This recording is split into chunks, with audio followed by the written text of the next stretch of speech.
Under the lights tonight here in Glendale, Arizona, as the Dodgers and Seattle Mariners face off in Cactus League action at Camelback Ranch. It is a gorgeous night for baseball. Hope your weekend's off to a great start. Joe Davis, Orr Hershiser, and Alana Rizzo joins us in just a moment as well. 3 weeks from yesterday will be opening day. You're starting to see light at the end of the tunnel when it comes to spring training. It's starting to get really serious, and minor ache and pain is serious now. That could affect a pitcher's endurance and building his pitch count. For hitters, I think they're going to start looking for results. They're looking for that endurance in the field, and can they be, frisky enough in their second or third at bat to all of a sudden keep in their mechanics and not just work on stuff but start executing. Every day gets more and more important now. And I can tell we got frisky in before we even made it to our first commercial break. First pitch coming up with Ross Stripling throwing that for the Dodgers. He's had a good spring so far. 3 scoreless innings. He'll try to add on to that as he gets ready for the regular season.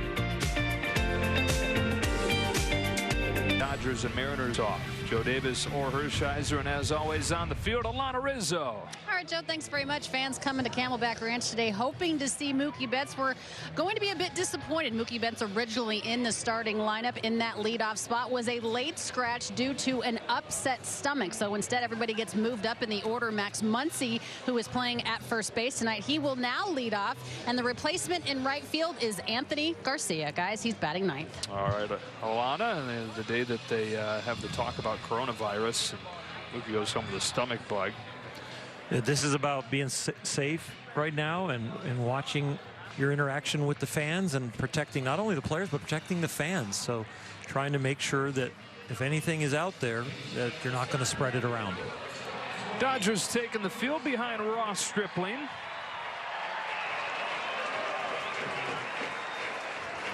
Who's having a good spring so far and getting ready to face the Seattle Mariners tonight. With his starting lineup, Jake Fraley will lead things off, and then Evan White. Daniel Vogelbach was an all-star last year with a huge first half. He DHs and hits third. Heart of the order, it's Kyle Lewis, Austin Nola, and the former Philly J.P. Crawford. Jared Kelnick, one of the top prospects in baseball, roams center field, followed by the old Dodger D. Gordon at second. And at third base, Dylan Moore hitting ninth. Well, Stripling 3 innings over the course of 2 games so far this spring and hadn't given anything up. 17 starts last year, or the 15 starts, excuse me, the 17 out of the pen, and he's the jack of all trades, master of all. And you can expect a lot of consistency from Ross Stripling again. He shows it here in spring, and he shows it during the season. ERA over his career is right around 3.5. Always brings a full arsenal. Trying to add a few more toys this year to surprise the league when he faces them with a changeup and maybe a few more expertise on his cut fastball, but we're seeing good results so far here in spring. They've been tinkering with that grip throughout the winter on the changeup. Everybody, really from the first time that he showed it in spring, has been raving about it.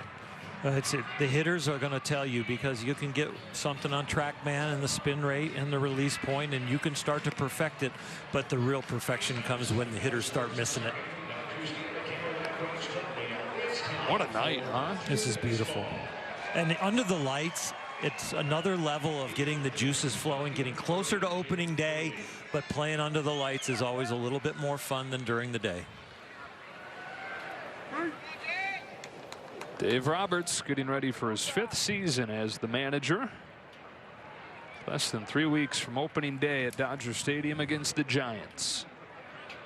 Stripling through his wine against Jake Fraley, and off we go as strike one. It's a Mariners team that a couple of years ago had a really good season, and they got off to a great start last year. They were 13-2, but wound up losing close to 100 games.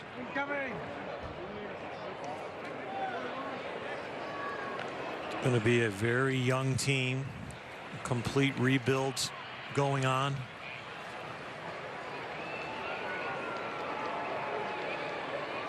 It's 68-94, and they only had the 5th worst record in the American League. That's how bad the bottom of the American League was. 0-2. Breaking ball drops in to get him. 1 away. Good morning, good afternoon, good night.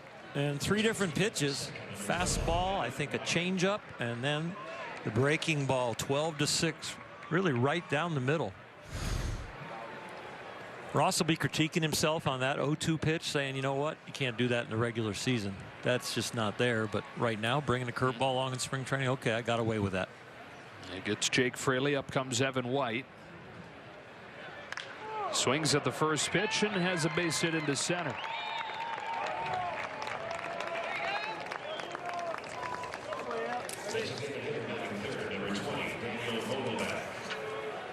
You go from making a pitch exactly where you don't want it, getting a strikeout, to throwing a first pitch strike, which you want to attack here in spring training in the regular season, and getting what you don't want, base it up the middle. But you'll take the ground ball. Most of them will end up at somebody with the way the Dodgers are with their defense efficiency. So 1-on-1 out, and one of the more powerful raw power guys you're going to find in the game right now, and Dan Vogelbach.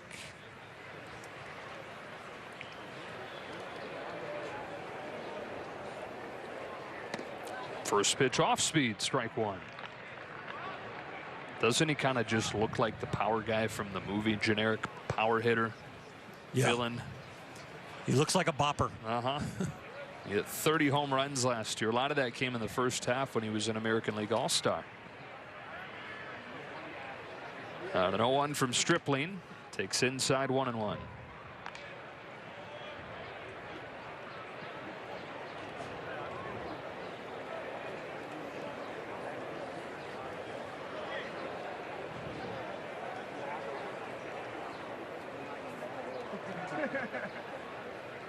Former Cubs farmhand waiting on a 1-1 pitch. Ball 2. He's got the whole intimidation look down. Yeah. The batting gloves, one's kind of, the Velcro's off and it kind of hangs down. He's got the chain working, the eye black, got the sleeve on the front side. Look good, feel good, play good. 2-2. When somebody walks up like that, for me, you start reading body language from the on-deck circle to how they strut to the plate to how they get in the box. He says to me, I'm going to go off speed early because he looks like he's coming up aggressive and ready to swing. You know, he's not a guy who looks like he's going to be patient. So I like the fact that Ross started him off with the curveball to slow him down. See what he goes with on 2-2. Curveball again. Vogelbach takes this one, and the count goes full. That's a good take for a big power hitter. That ball out of hand looks like it's got a chance to land for a strike. You usually get a swing right there. 27-year-old from Florida with a man at first and one gone. Waits on this 3-2. Back to the fastball. Seager's got it at short and a double play. Well, you're just talking about the defensive positioning. That was a line drive and not a ground ball, but he was in the right spot nonetheless. Dodgers coming to bat for the first time tonight with Max Muncy set to lead things off, as Alana told us. Mookie Betts a late scratch, a little bit under the weather. And so Muncy's plugged in there at the top at first base. Then it's Turner hitting starting at third. Center field A.J. Pollock. Kike Hernandez hits cleanup. Shortstop is Corey Seager, followed by Gavin Lux doing the DHing. Catching is Will Smith. Matt Beatty's in left. And Anthony Garcia gets an opportunity here with Betts getting the scratch. And it is Nick Margevicius for Seattle. I'm glad you said the last name first. Now your turn. Margevicius. Got it. Wow. Can't imagine. Well, I had Hershiser. Yeah. 90-91. Not the strongest of lefties. Needs his off-speed stuff to really compete. And he is competing for a spot on the roster up and down San Diego last year. We saw him a couple times. Native of North Royalton, Ohio. And ahead of Muncy 0-2. Max having a good spring so far, which is something he says normally he doesn't say. Usually takes him most of spring training before he feels good at all. But it's clicked a little bit earlier for him this year. So many good attitudes on this team, and this is one of them in the batter's box. Just workers, guys who love the game. You know, in my day, you called them gym rats. They just love to be at the ballpark, love to work on their weaknesses. They don't just come to the yard and work on their strengths and show off. They're always working on their weaknesses to get better. On a 1-2.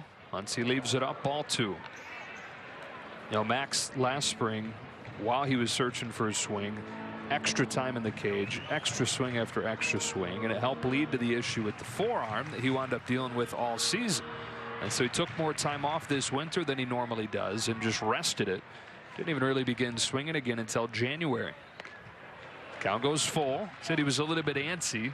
That's a long time for a gym rat, like you said, to go without swinging a bat, but played the long game on it and came into spring feeling refreshed. Leading things off here in the first. We'll do the 3-2 again. It's all about becoming a veteran. You know, now from this point forward for the rest of his career, he'll know the difference between working and getting his work in and being comfortable that the day was a good day compared to overworking, or what becomes overworking, and it gets labeled that way after you hurt yourself from working so hard. And that'll be something he'll pass on. Take strike 3 here for the first out. Left on left, 2 strikes, probably protecting against the breaking ball, and then he just lights him up with an inside corner fastball. It's just a great pitch. So up comes Turner. Oh, there's some scary moments the other night. He gets hit on the hand. You know, that flashback to 2 years ago, and he missed the first 6 weeks of the season.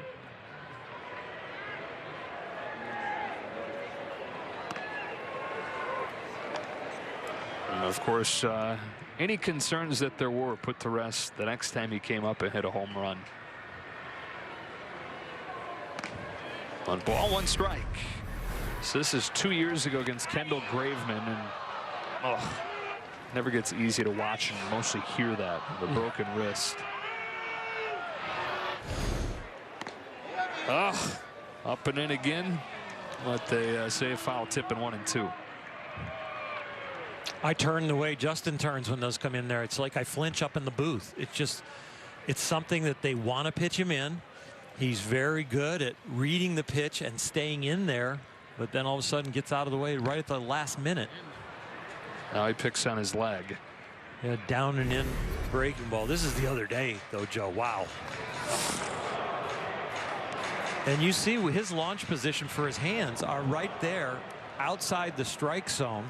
And so when a pitcher says, I'm going to pitch him in, they also say, I'm not going to miss out over the plate. So the mistakes are in right there by his hands.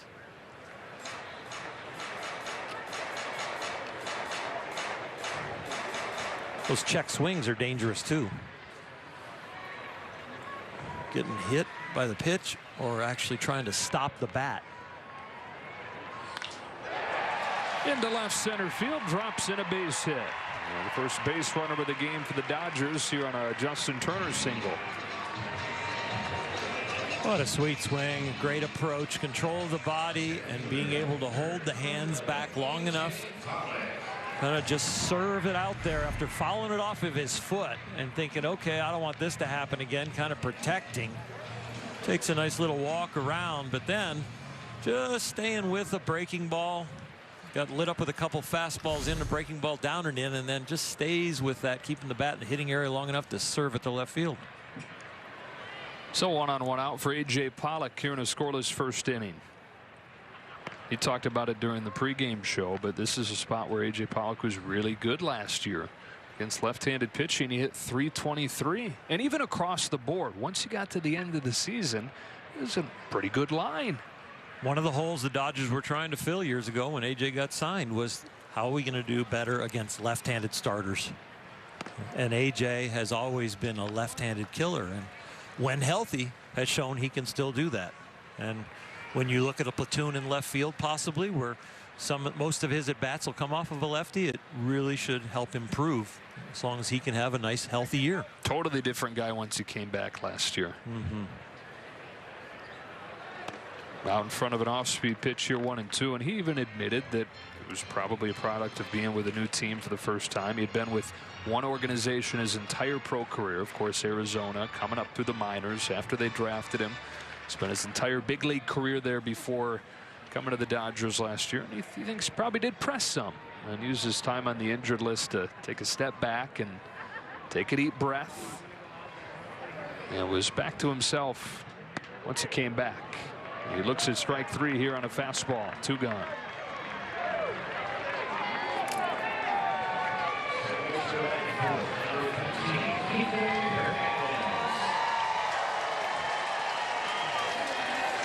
Had some good things this spring for Kike Hernandez, showing off some big time power.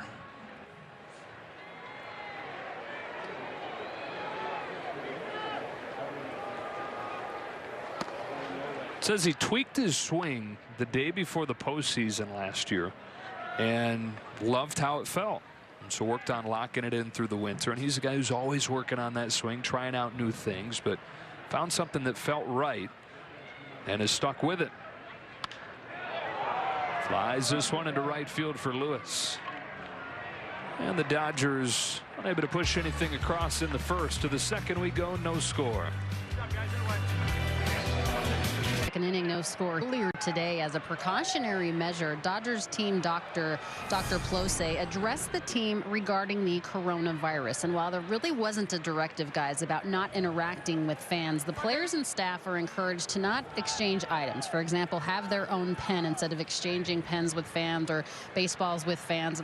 Stan Kasten, the president of the team, also addressing the players as well and talking about ideas or thoughts that they might have of just signing items prior to the game and then kind of handing them out or throwing them to the fans in the stands to kind of limit the interaction. Again, not a directive that they can't engage with fans, but just trying to be smart about not spreading any germs with the threat of coronavirus going on. It's a bummer for the players too, because part of what makes spring training special for the players is that it is a time, for the same reason it's special for the fans, it's a time where it's a little more intimate and you can have that interaction. One of the priorities of being a Dodger is to treat the fans all with respect and really make it their day. And probably one of the #1 things, like getting a foul ball in the stands, is getting a player's autograph or having that interaction. So it's something that's a priority for the organization, and it is a tremendous tough step for them to even instruct to limit that for right now. But it is definitely a protection for the fans as well as the players in any way that we can keep that touching and interaction to where you possibly could spread the virus to a minimal, just a safety and a big precaution. And it was not a meeting to create a panic. It was an informative and educational meeting on how to stay as safe as possible. Kyle Lewis pops up for the first out of the inning, and Austin Nola comes up. Stripling home with an 0-1. Back-to-back breaking balls. This one ripped through the box into center. So a 1-out single for Austin Nola, the older brother of the Phillies' Aaron Nola. A lot of elbow greetings. Yeah, it's really amazing coming out of the meeting and just watching camp how it changes so much of your interaction. Walking by some in the hallway, there's no more like high fives right now, maybe a fist bump, but they're even saying, try and stay away from that contact right now. And you don't understand how often in baseball, part of the broadcast team, part of the coaching staff, manager, front office, how much you go up and encourage other people with a pat on the back or a touch of some sort of high five, fist bump, anything. It was an odd day. Stan Kasten, who's been around sports for a long time, said he doesn't remember anything like this, anything close to this in his time in sports. J.P. Crawford, 1-on-1 out. Here comes Stripling with an 0-1. 1 ball, 1 strike. And the information will change on a daily basis. It's just something that everybody's going to have to be conscious of until it gets cleared up.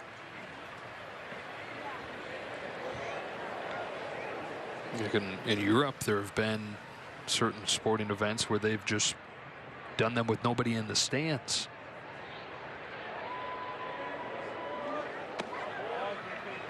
Two and 1 on Crawford.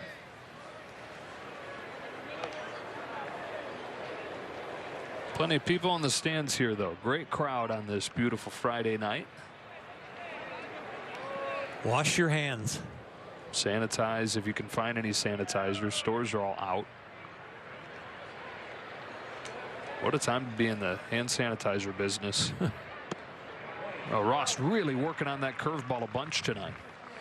This is a different generation, and I think about how I went through spring training and how I brought pitches along. These guys have come into camp a lot better shape, I think, and I think they've thrown a lot more often than my generation and generations prior. And I can remember not thinking I had enough arm strength to throw a really good curveball until one of my last couple outings in spring training. We see some hammers out of these guys right out of the shed. I think pretty much, I mean, it's not unanimous, but across the board, guys talking more and more about not taking a bunch of time off in the winter, continuing to at least throw and be that much stronger when spring training begins. The workload is completely different. I think you're comparing apples and oranges when you're talking about generation to generation. Crawford on a line off of the glove of the shifted Turner. Up to second goes Nola. And they're at first and second with one out. That one might have fooled JT as far as when to jump. I think it's off the end of the bat. It's got some awkward spin on it. And if you watch him, he really just doesn't get a lot of spring. Yeah, he just hard one to time. It looked like it had a little curve to it too. So where to jump and when to jump, that was a tough one to read. So they're first and second for Jarred Kelenic. You were talking though about trying to compare. Yeah, because you know maybe I'm coming off a year where I went 230 innings and postseason, and then your pitch count wasn't really enforced at 100 level. Yeah. You know, we were throwing 130, 140 pitches at times. So I think the rest component in the offseason was a little different than the recovery time. And I think this generation, I believe this, not just in the midst of this conversation, but anytime, this is the best generation to ever play baseball. This is the best time to be a baseball player. It's the most accurate information they're getting. It's going to be the best coaching they've ever gotten. They're dealing with reality and so much great medical science around them. It's not eye test and experience that's bringing them along. It's fact. And it's a great time to be a player. And those facts you're talking about, all those resources out there are there to help them continue to develop endlessly. I mean, we've talked about Clayton Kershaw, the greatest pitcher of the generation, one of the great pitchers of all time, going to a place like Driveline this winter, utilizing those resources that are part of this, as you call it, greatest time ever to play the game, and taking advantage, not thinking that there's any kind of ceiling to his development, even though he's Clayton Kershaw. On 0-2, Kelenic takes high. And as you get older and as every year your body changes, your skills might change, but what you bring to the table, they can now measure exactly where you are and how to either bring you back or develop you into somebody else because of the skills you bring. And I mean a guy that used to throw 96, 97. Now he only throws 92 as he's gotten older. But they say, you know what? Let's cut the ball a little bit. Let's use more off speed. Let's try another side of the plate every once in a while. And so instead of feeling and groping through your career for what do I do now? What adjustment do I need to make? They can come to you with facts in the moment, in the off season, during the season with this is where you need to be. And this has been proven to how to get people out or how to hit. Good breaking pitch to get Kelenic for the second out here in the second inning. And here's Dee Gordon. Starts him with a breaking pitch. There's no more should I trust this coach or not. The coaches are all accurate now. They got facts. Right. It doesn't matter if they played in the big leagues. We have a pitching coordinator now. Rob Hill is pitching. He's 24 years old. And they listen to him like he's 65 and has all the experience in the world because he's got the knowledge and the facts. And he's got the experience. Same way I listen to you. It's like you're 65. 61. Easy. Alana. Well, Dave Roberts was actually asked earlier today if it was weird for players to relate to a coach on a staff that's only 24 years old. He said especially guys like, Kenley Jansen, Clayton Kershaw. What was that like having to listen to a guy that's so much younger without that big league experience? Dave Roberts very quickly said, you know what, the fact is Alex Wood did vouch for Rob Hill. one thing. So they really do trust the opinion of Alex Wood. He also said, because of what you guys were talking about with the analytics, they do have the information, and they all have this collaborative effort where whether it's a Rob Hill guy at 24 or a Rick Honeycutt that's a little bit older than 24, a lot of different types of information right there at the forefront, as well as the experience to go along with it. So he's been welcomed into the group. And there's such a widespread buy-in now in the sport, whereas baseball throughout time has been slow to change, slow to adopt things that might be a little bit off the wall. If it wasn't in the last generation, it's not being taught presently. That was the old style. Now it's pushing the envelope forward. That's a bouncer right side. Normal play against most men. Gordon can really fly, but Stripling knew that and beat him to the bag to finish the second.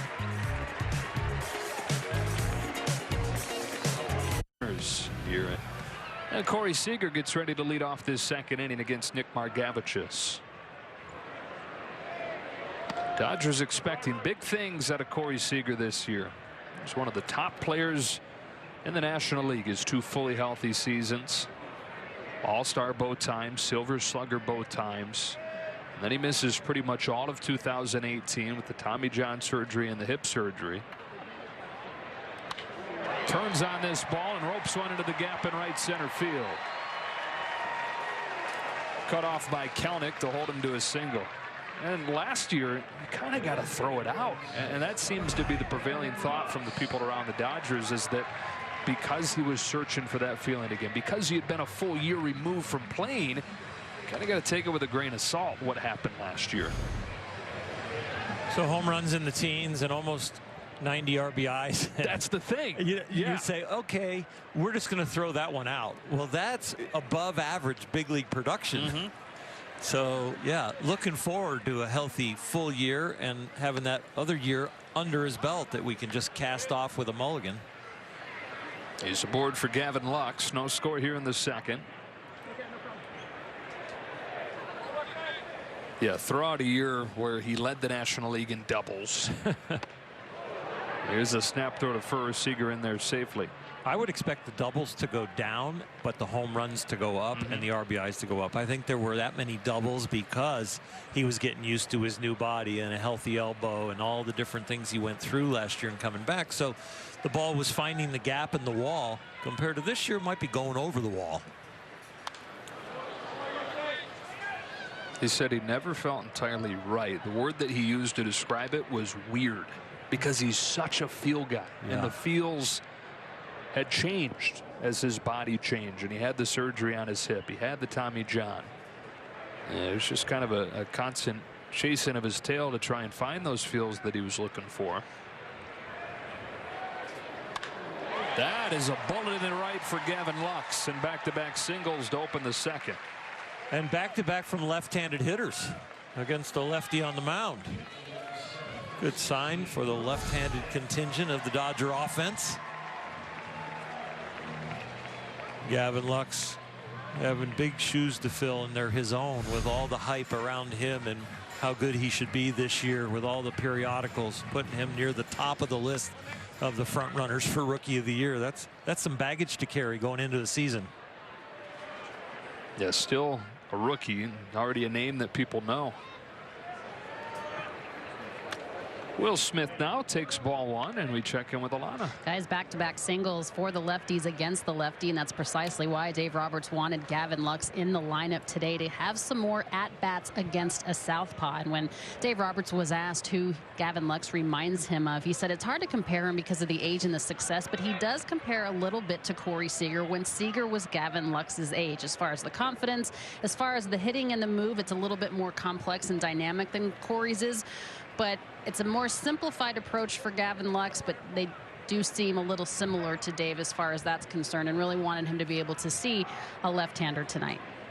That was one of the big focuses, Alana, for Gavin Lux going into last year, was facing left-handed pitching. Struggled against lefties in 2018. He hit .226. Last year, though, hit .299 between the minors and his call up to the big leagues. With the flexibility of rosters across baseball, and then the depth, the talent, and flexibility of the Dodger roster, Hitters are a little bit more concerned now about making sure they can hit both lefties and righties. They don't want to get labeled as that guy that has a partner. They want to be an everyday player. A little more sensitive. Yeah, and they know organizations and all of baseball is more sensitive to that. And so it's a next level thought process when they're in the cage or when they're facing people of, this is a big at bat for me. This is a big time of the year for me to face some lefties and get used to it. Yet another lefty here. Matt Beatty comes up. Bases loaded, nobody out. And on the first one from Margevicius, good breaking ball has him turning his shoulder and taking a strike. The Hitman, the Batman, as Dave Roberts called him today.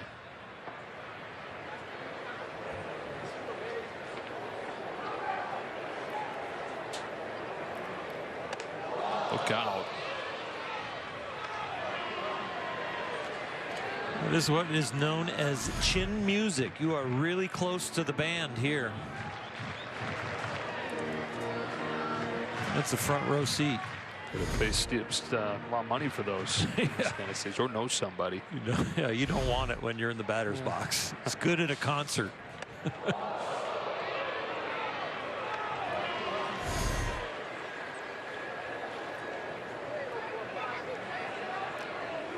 On a 1-1 pitch, Beatty muscles one up the middle. Gordon is there for one and on to first for a double play, but the game's first run does score. Seager touches home.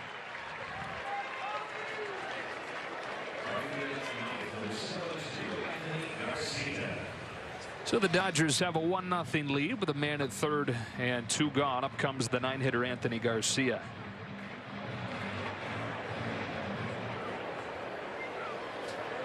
Garcia getting the start today with Mookie Betts a late scratch, as Alana reported, feeling a little bit under the weather.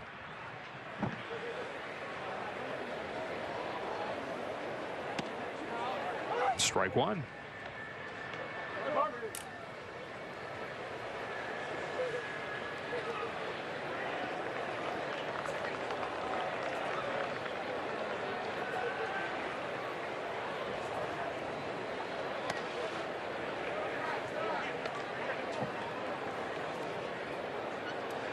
I mentioned Margevicius was born in Ohio, born in '96, and then grew up a diehard Indians fan. So some of his earliest memories in baseball watching Orel Hershiser pitch. I doubt it. I made that part up, but I just. Born in '96, I was an Indian until '97. He has a great memory for a really young guy. Good. Yeah, right in the crib. hey mom, can you change the station that the Indians are on? Hey, you're demanding, son. You can't even crawl. Can't pick the TV station. Had the remote under his teddy bear. There's actually an Orel Hershiser bear. Oh, great. Don't they say, though, that you don't actually start collecting memories till what, like age 3? I don't know. I've lost all mine. I can't remember when I started. Yeah. 3. Those brilliant people that can recall what they were doing on a certain day. Oh, right. I've seen them on talk shows sometimes with different people. It's just unbelievable. It's a walk for Garcia. Gets Muncy up here with runners at the corners.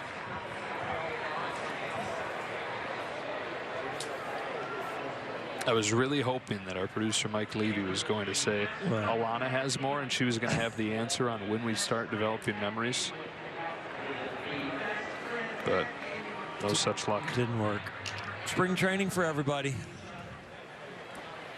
When do memories form? Explicit memories around the 2-year mark. The majority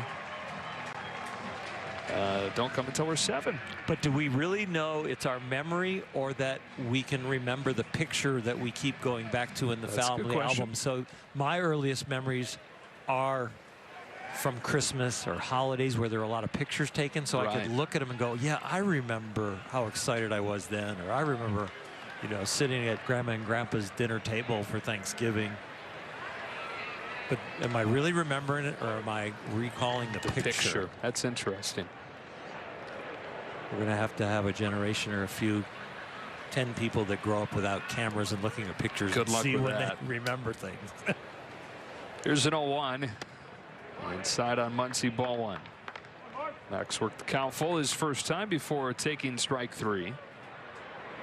He's got Lux at third and Garcia at first.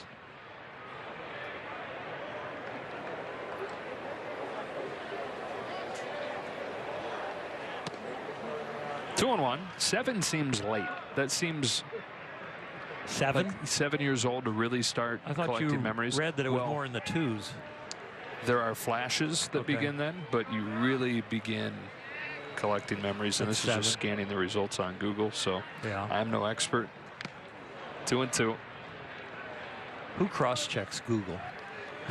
Jeeves.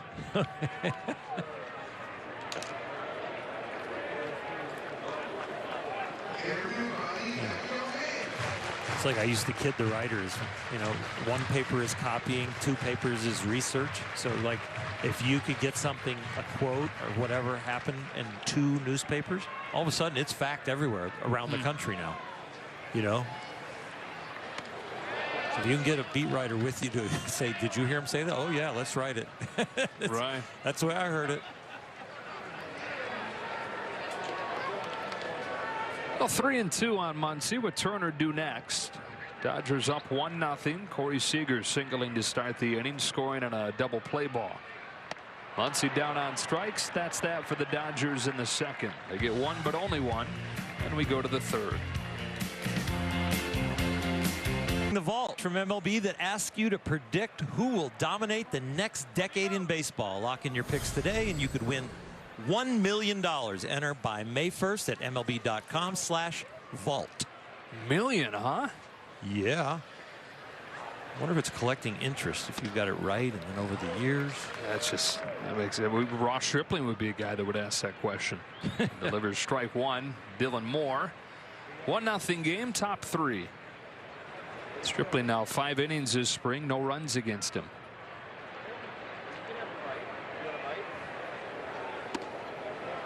And Ross, the way that it looks right now, is going to enter the season the same way that he typically enters the season. I know there have been years where he's been in the rotation because of an injury or 2 during spring, but as that guy that the Dodgers can trust in whatever role they need. At this point, it appears that he'll be in relief. If the bullpen gate opens and he comes out as a starter after the national anthem, if it opens in the 2nd or 3rd and he's the long man, if it opens late and he can set up Kenley Jansen or take you into extra innings when it's a tie game, any role, almost his own worst enemy, being so good at all of them. Throwing a bunch of those curveballs tonight, fouled off by Moore. Way that the rotation looks right now, and you can put it in whatever order you want. You can argue that however you want, but Kershaw, Buehler, Price, Urias, and it looks like Alex Wood, assuming everybody remains healthy, would get the final spot in the rotation. Waited on that breaking ball, hit it weakly to second, and Kike Hernandez for the first out. And so that puts guys like Stripling and Gonsolin, Dustin May, Jimmy Nelson battling for bullpen spots. And those guys coming into camp, really nothing has changed. There hasn't been any. It's been a very healthy camp, and so none of the roles have changed, a real definition of who's in the running. Back to the top, Jake Fraley, ball 1. But they're all looking to get stretched out, so you can be ready if there's a necessity. And if the need arises, Ross Stripling has shown that he can handle it.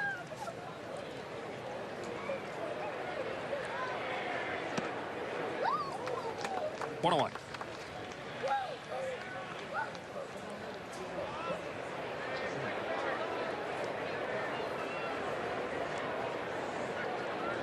.30-year-old from Texas delivers a 1-1 pitch. Yeah, he gets a swing and a miss on a changeup that he's put a lot of work into. That was a nasty changeup. First you look at the delivery. Does it look like a fastball? Then you watch it come out of his hands. It's got the same angle as his fastball, and then the bottom just dropped out of it. And of course, less velocity than the fastball. Doubled up on it. Right back to it. And that's the thing about bringing a pitch along. When you throw one that you like, it is good to throw 2, 3, 4 in a row. Who cares? The stats don't matter here. But really ingrain that into your body and into your soul of what it feels like. Get the confidence in it here. Another 1-2. Goes up with a fastball. So many different little triggers that can throw you off a little bit. Grip, changing your grip that he's been tinkering with. Counts, certain counts. All of a sudden, can I really trust this to get back in the count at 2-1? I don't want to go to 3-1. I don't want to get a walk. Towering fly ball to right field sends Garcia back at the wall and out of room. Gone. Skyscraping home run for Jake Fraley to tie the game at 1.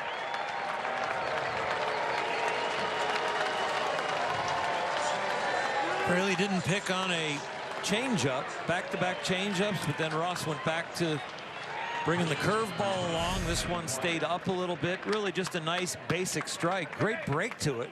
Just high enough up that you get the hitter out in front, but when it still has altitude as far as arriving at the plate, the hitter's got enough swing to do that with it. So the first run Stripling's allowed this spring, and here's Evan White taking strike 1 on a fastball. But adding a pitch to a successful pitcher, it's something that you really bring along with not only the grip and then the execution in side works, and then bringing up the percentages of how often I can do it in a side work without a hitter.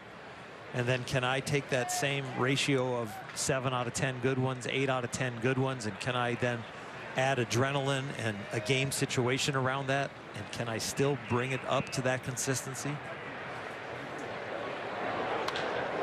Turns on a curve, lofted to left, back goes Beatty, makes the catch.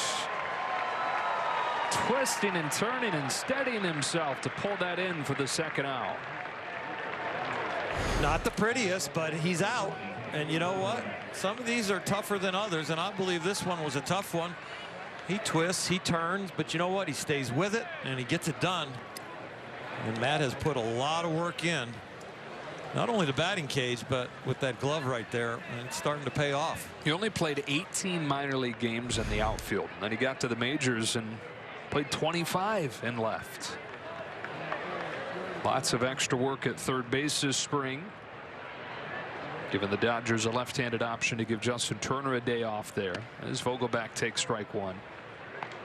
But a guy who's obviously known for his bat more than anything in Matt Beatty, continuing to work defensively and show that he's at least capable at several different spots. Defense, you get graded in different ways too. You know, it's almost like diving. You know, yes, you did a full gainer, but you too much splash. You know. Oh, I didn't know you had diving. You know, or you did the 2 somersaults, and you know, but your entry was a little off. Well, same thing kind of in defense. He recorded the out, but you know, I'm not sure degree of difficulty and the grading is going to be the highest. Stripling goes up with a fastball to get Vogelbach and finish off the third. At about the midway point in the season, as far as the Cactus League season is concerned, the Dodgers have started to make some cuts. Yesterday, both right-handers Josiah Gray and Edwin Uceta were reassigned to minor league camp. Today, 2 more pitchers have gone, right-hander Mitch White as well as left-hander Victor Gonzalez. So now the Dodgers have 58 players remaining in camp, guys. They have 28 pitchers and 30 position players, including 5 catchers. Artelana as Justin Turner leads off this inning against Nick Margevicius and fouls off the first one. Turner, Pollock, and Hernandez coming up. Turner singled his first time.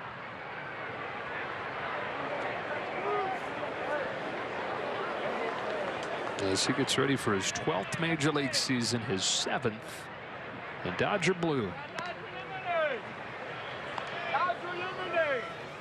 35-year-old entering the final year of his contract.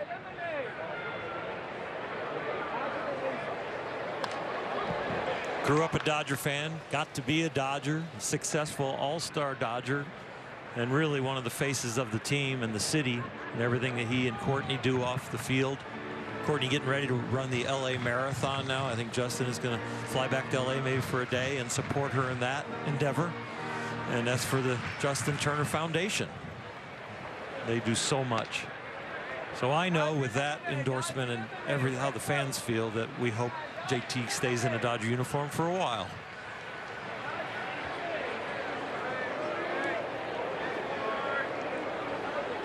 Leading off this third. Reaches out and pops this one up on the left side of the infield. It's Moore for out number one, and we go down to Alana. Guys, and you still have an opportunity to support Courtney Turner running that LA Marathon on Sunday and the Justin Turner Foundation. Courtney is running 26.2 miles, and for $26.20 to the Justin Turner Foundation and Courtney's marathon, you can be entered to win a signed bat by Justin Turner. So $26.20 for 26.2 miles. You enter to win a signed bat from JT. Of course, all of the proceeds going to the Justin Turner Foundation to continue their amazing work in the community. Great stuff. Thank you, Alana. As A.J. Pollock takes ball one. You know, all these guys, right, living the dream. All living the dream being pro baseball players, but especially a guy like Justin who's playing for the team that he grew up watching. He remembers Gibson's home run in '88, laying on the floor in his grandparents' house watching that happen. And now getting to not just wear that team's colors, but becoming in a lot of ways one of the faces of the franchise through this run of 7 consecutive division titles. That is living the dream. Goes back to our earlier conversation for youngest memories. How old were you? You know, Justin was right there, loving baseball and seeing it unfold before him and the championship, and then actually getting to put the uniform on now. And his work and Clayton's work and Kenley's work and all the players' work off the field, it comes from their heart. It's great to attend the different things as the guys have formed foundations and have events, but you can tell it's not work for them. They feel like it's a responsibility, but definitely coming from their heart.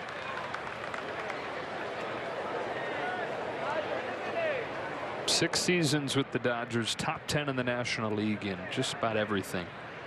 Average on base percentage, slugging, OPS.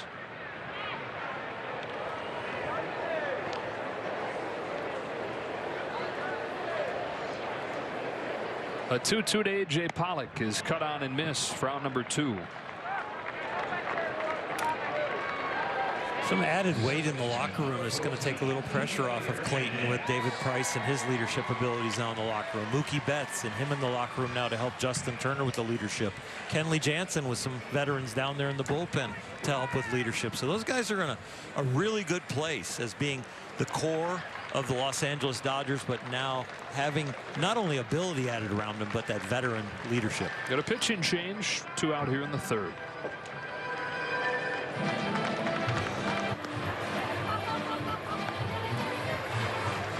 New pitcher in the game for Seattle, Anthony Misiewicz. Game tied at 1. And the bottom of the third, you go from Margevicius to Misiewicz. Thank you very much, Seattle. Yeah, right. Well, in the minor leagues last year, you see that they're training him mostly to be a starter. And 9-8 with a 4.5 tells me he's probably going back to AAA, still developing and going to get some work here. But you know what? This is quite a lineup when you face one of the championship contenders at home in spring training. You're going to face some boppers. Hernandez, strike 1. 5.5 runs per game last year. It was number 2 in franchise history, behind just the 1953 team.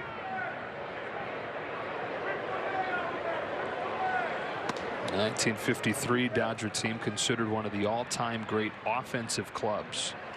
And you know, you've got to control for environment, run scoring environment in 1953 versus 2019, very different place. Any way you slice it, it was a really good offense last year that has added Mookie Betts to the equation going into this year. And a fully healthy Corey Seager and maybe a Max Muncy without aches and pains, and A.J. Pollock maybe for a whole season. There's a lot of good things happening.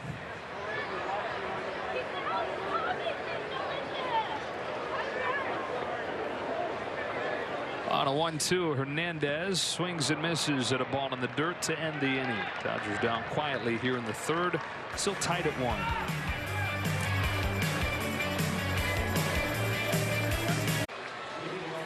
Dennis Santana comes into the game here in the fourth. He replaces Ross Stripling, who was kind enough to visit with Alana. Ross, another efficient outing in this Cactus League season for you. I know that you were really working on that curveball tonight. It seemed like you were using that pitch quite often. What were you trying to get as far as the feel coming out of the hand? Well, really my changeup wasn't there, so I was having to throw a bunch of curveballs. I was throwing some good changeups.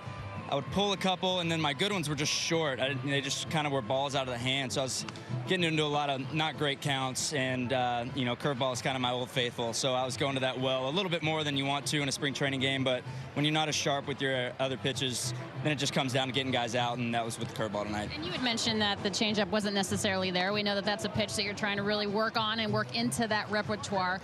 Apart from tonight, where it was a ball coming out of the hand, how is that progress coming along? Well, you would have asked me 30 minutes ago, I would have said great, and now it's kind of back to the drawing board a little bit. I threw some good ones in the last inning. The last one I threw was to a righty, which has kind of been a big priority, and I cut the heck out of it. So, you know, we'll go watch it, look at it, and see kind of, you can get on the cameras, really see how it's coming out of my hand and that kind of stuff. Really, I threw, half of them were fine, but half of them were terrible. So you at least want to be competitive with all of them, not, you know, just absolutely awful with half of them. And despite the skyscraper home run that you gave up there, that solo shot, you've been very good about keeping runners away from home plate, you know, kind of minimizing the damage. How have you been able to keep guys on base and not at the home plate? Well, you know, that's a good test right now. You got getting guys on base and working and, you know, trying to keep them off, you know, from scoring, like you said. So pitching out of the stretch, mixing up timing, mixing up your looks and all that kind of stuff is part of spring training. And then that way in the season, it's just second nature to you, and you're not having to work on that in season. So, you know, you don't want to get guys on base, but obviously you'd rather work on it in spring training than not. So, you know, good to, you know, be able to bear down and make pitches when you need to, even in spring. All right, 3 weeks in, 3 weeks to go. What's next for you? Good question. I probably won't know until tomorrow. I imagine I'm still getting built up. You know, I imagine that I'm fighting for a job as much as anyone, so that's, you know, my mentality. Obviously, you don't know, but I assume I'll have a 4-inning outing probably in 5 or 6 days. The off day may throw some things off. We got a split squad, I think, so maybe one of those two. I don't know. That's just spitballing. We'll see. You know, hopefully keep getting built up, and we'll see where we're at. All right. As always, we appreciate your time, and you're one of the best. We appreciate it. Thanks, Ross. Thank you, Lana. All right, guys. When Ross is talking about that changeup that he's cutting, that's for a right-hander if the ball's moving right to left. And what he's trying to do is either get it to go straight, which would be more behind it than top of it, or even inside the baseball, make it move more like a two-seamer. So he's looking not only to take the speed off, but get it to break correctly. 2 up, 2 down for Dennis Santana, and a ball and a strike on Crawford. He mentioned being able to go back and watch the delivery. You were talking about the best era to be a baseball player. That's one of the reasons why these high-speed cameras, frame by frame, where you can see right down to the ball coming off of the fingertips as Crawford dumps one into the right field corner. They'll have extra bases as Garcia digs it out. Crawford, who can really run, is headed for third with a 2-out triple.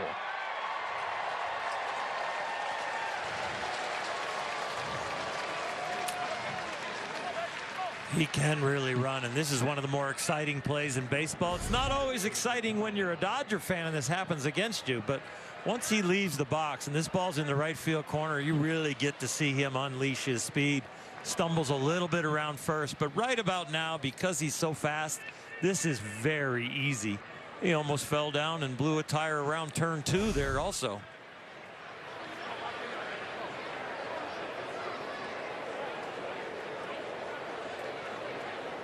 Keeps this inning alive for Kelenic. 1-1 game in the fourth, and Kelenic swings and misses at a good-looking changeup. You would have obsessed over those cameras, wouldn't you? Designing pitches based on what you're seeing. And all the tools that these guys have access to, yeah, it would have made my mind explode. It would have been. I've told Andrew Friedman, I've told, you know, Dave Roberts, different people. I'm not sure I could sleep in this generation. All the things you would want to look at, and you really have to really learn to enjoy getting away from the game and making sure you can get away from it and relax a little bit.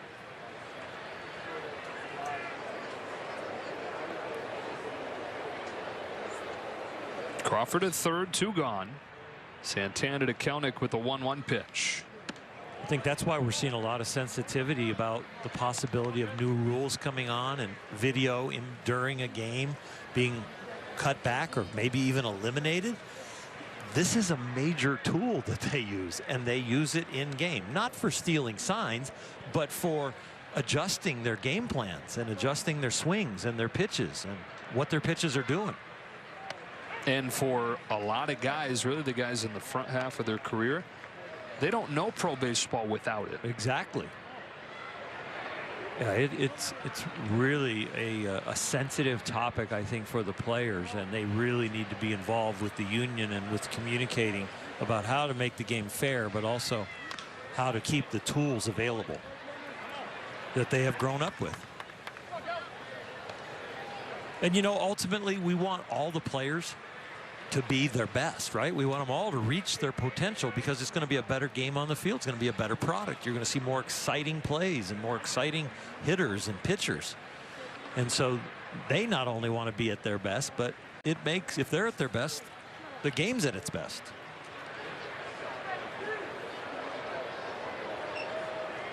A 2-2 and a strikeout. Strand the runner at third. That's now 5 innings for Dennis Santana this spring. No runs against him.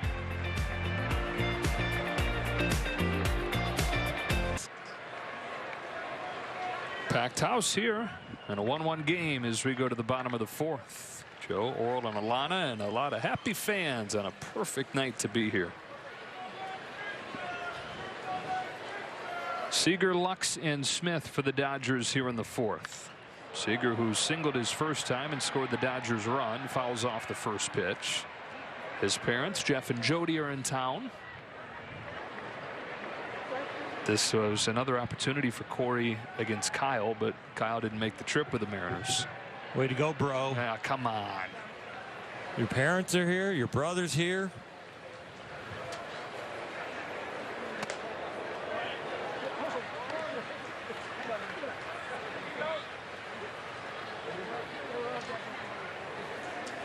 Making the trip from North Carolina. The Seagers are from. Slashed into left center field, base hit. Long run for Kelnick. Seager hustling out of the box on his way to second with a leadoff double, and he's 2 for 2.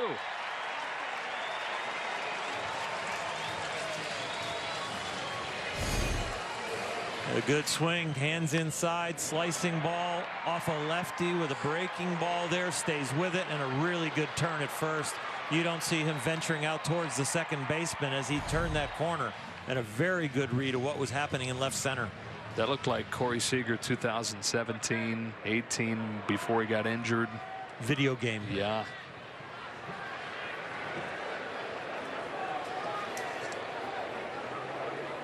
So the leadoff man in scoring position as Gavin Lux comes home, or comes up. Or comes up to home. Yeah, I mean, I guess I wasn't wrong the first time.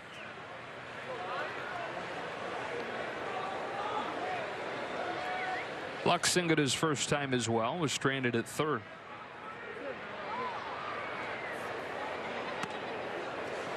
Diving back into second. It always gets me nervous during spring training when the regulars, they have to do it more in spring training because all the pitchers are expected to be working on their pickoff moves, working on covering first, working on all the little parts of the game to get ready for the season. So the runners actually end up diving back and doing a lot of things on the bases they don't do it often in the regular season. Hey, let's work on our pickoff moves at second, you know. Great. Glad I got the double. Now, how many times am I going to have to dive back in?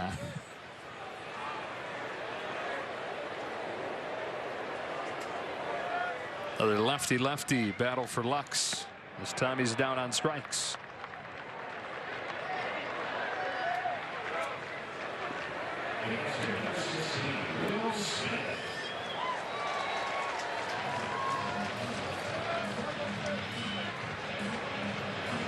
One gone here in the fourth. Will Smith comes up. You know, we were talking earlier about player development at the major league level. Will Smith is somebody who, not necessarily at the major league level, but as he was coming up after he was drafted, that developed a bunch. Offensive game grew a ton. I know that we've both referenced before the book The MVP Machine. They reference in that book the ability to work hard, the buy-in to grow once you become a pro, as almost a sixth tool. I thought that was a really interesting way to kind of frame the importance of it in the modern game. Well, think about if you've been a prospect your whole life, you know, from the age of 10, you were the best player on your team, and then 12 and 16, and now college and drafted high. And all of a sudden you get to a point where it's more than ability. Everybody on the field has approximately your ability. And now it is work ethic, attention to detail, ability to transform yourself into the big leaguer, not just somebody who has big league talent.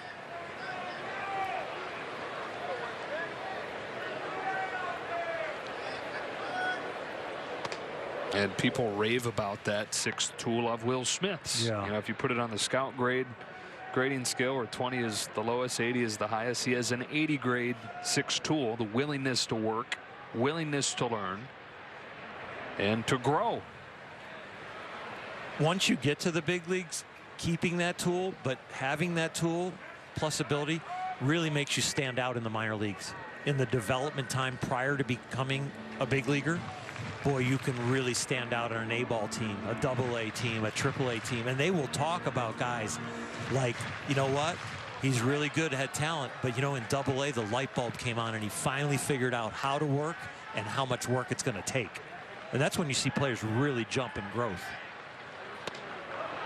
And you know who I really think we're seeing that in, and he's on the mound today? Dennis Santana. I think the light bulb really came on from last year to this spring of it's going to take something a little different to be as good as I could be. And we're seeing it in spring, and his consistency, the way he's attacking hitters, the strikeouts per inning, the no runs. But the stuff coming out of his hand, the spray pattern is so much tighter.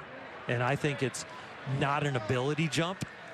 It's a mental jump that he's made. Now, we didn't get a chance to talk a ton about him. We're enjoying listening to Ross Stripling with Alana, but he's been one of the standouts, one of the big surprises of spring for the Dodgers. Yeah, he's really learned to command the bottom half of the strike zone. He's always been able to spin the baseball and always had a tremendous potential to create movement on his fastballs and all the different things that he throws. But he's starting to harness that. But I think harnessing it started between the ears. It was always there. Good take from Smith during the walk.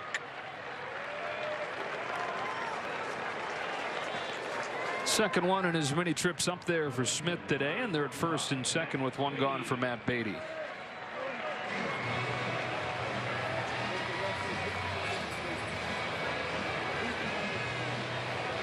Beatty came up with the bases loaded his first time, hit into a double play, but it scored the game's only run. He's back in the second. Mariners tied it in the third on a Jake Fraley home run.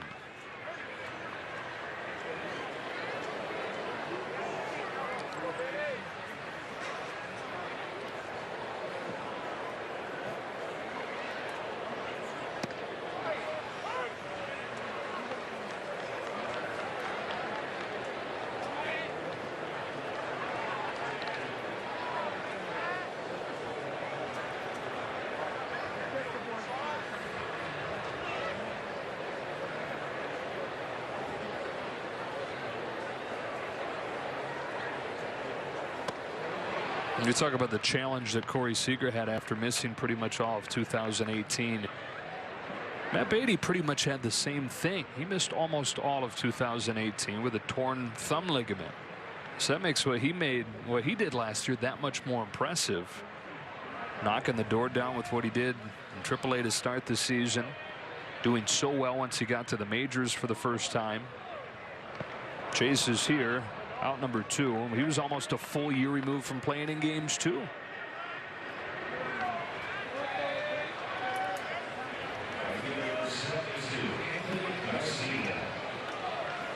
It's a long way to come back from an injury and then to get back that experience, because baseball is such an experiential sport, especially the offensive side of hitting.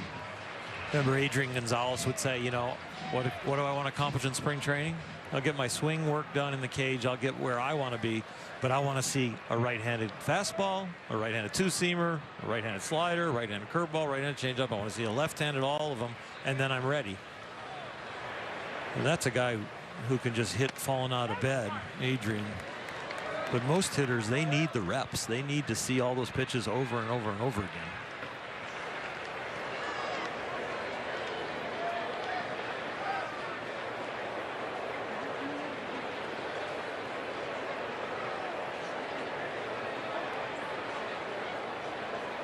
Two on, two out, and an 0-1 pitch to Anthony Garcia. We had chin music when the hitter is getting knocked down by an inside fastball, and then you've got jump rope when you throw it down by their ankles. You'd rather jump rope than hitters would always love to jump rope. Yep. You know, they really don't believe that somebody has been moved off the plate or feel that intimidation factor until the ball's more towards the upper body compared to the lower body. Lower body, it's painful, but it's not intimidating. Yanked down the left field line. That is a fair ball for Anthony Garcia to put the Dodgers in front. Seager in to score. Smith right behind him. No throw from Crawford. It's 3-1. And so Anthony Garcia, 11 years in the minors in Dodger camp for the first time, drives in a pair with a double right here. Nice job from jumping rope, skipping rope, to finding one that's going to be a little higher and out over the plate. The last breaking ball started at his shins and went down and under. He took it. This one he reads as it's going to be a strike out away from me, and he stays with it enough to pull it down the line and get a couple of big league RBIs. What 11 pro seasons, including 5 in AAA. Longtime St. Louis Cardinals farmhand, but then he spent some time in the A's organization. Last year AAA with San Francisco. And now Muncy taking strike one. This at bat here for Max Muncy is personal. Even though it's spring training, coming off of 2 strikeouts, another left-handed at bat, left on left situation, you know he's grinding this one out. And with his personality, this gets the juices flowing. Base hit here, something positive from Max will turn a bad evening into, okay, things are coming along. 20 days till opening day. I'm on track to, oh, tomorrow I'm going to have to grind this out.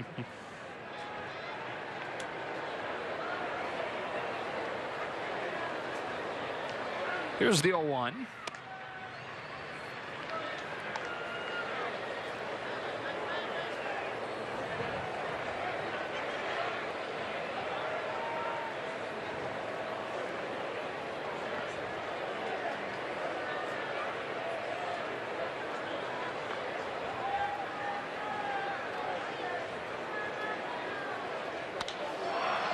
Fly ball to right field.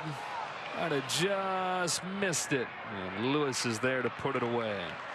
The Dodgers take the lead in the 2-run, 2-out double from Anthony Garcia. 2020 plus David Price shares his reaction to the trade and his thoughts on his new team. Don't miss Connected with the pitching staff right after the postgame show on Sportsnet LA. At least a couple of at-bats logged for all those guys. They're headed back with night complete and a 3-1 lead. I like the smiles on Max Muncy. A couple of Ks and the fly out. He just missed that last at bat. Still good. Kyle Obstein misses for the first one to D. Gordon. A couple nice appearances for Obstein this spring. Just 1 hit over 3 scoreless innings. Left-hander home with a 1-0. And he's got a strike.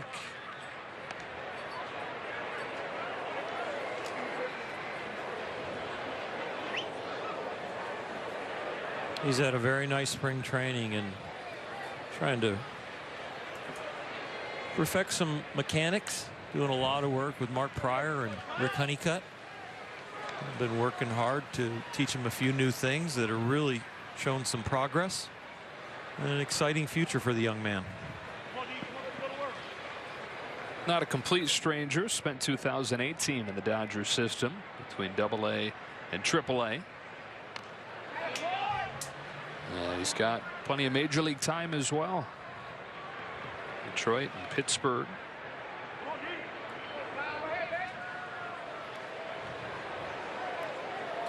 That sixth tool you're talking about, he's got it. He really works hard. Pays a lot of attention.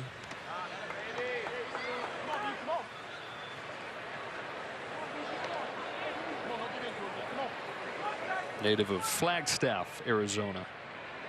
Former second-round pick of the Tampa Bay Rays. And Andrew Friedman back in 2008. Delivers 2-2. It's amazing how that love affair doesn't end with guys that are drafted high by you in a certain regime, and then you see them kind of not get cast off, but maybe they don't have as such high expectations anymore, and you can kind of grab them away and bring them back. We've seen a few examples of that specific to the Dodgers. I mean, Dylan Floro comes to mind, somebody who Andrew Friedman had there.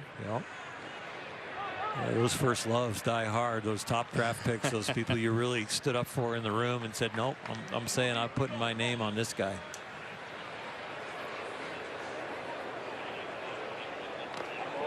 Jose Lobaton is in Dodger camp right now, one of the catchers that Alana referenced. He had some time in Andrew's system in Tampa Bay.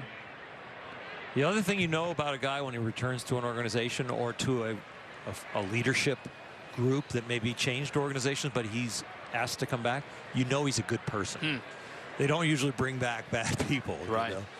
They bring back hard workers, good teammates. Chopper to first.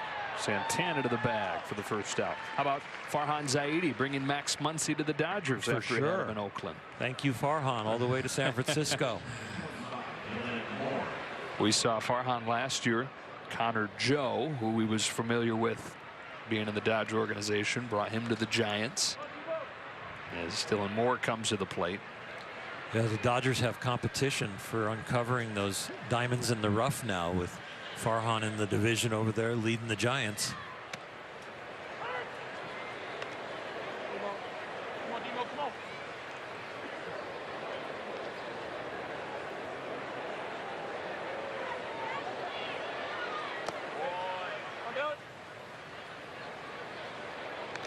I guess we're leaving out a very obvious one. David Price. Oh yeah, you're right. Throwing out Connor Joe. 2-1. That's why I love you as a partner. You got the details down, and I can just reminisce and tell what it's like out there on the field. And Joe is actually back in the Dodger organization now, so it's worked a couple times, that idea. That's a chopper up the middle that has eyes and gets through for a base hit for Dylan Moore.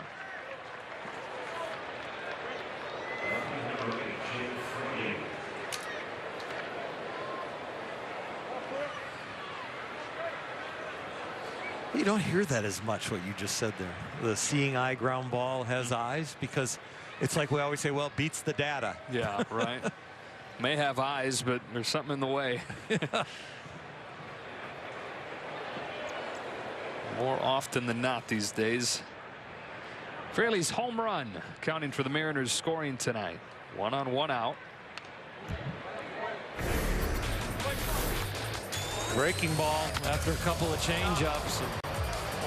Ross left it up a little bit. He talked about how he didn't have the best feel for his changeup, was trying to bring it along, but sooner or later in the outing, it's about getting people out. And he said, I had to throw a few more curveballs than I wanted to, and he measured that one very well.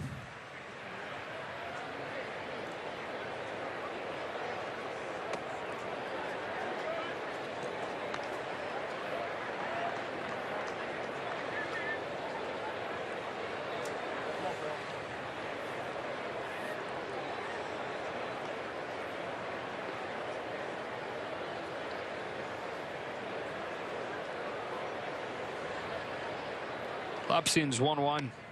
Down and into Fraley, ball 2.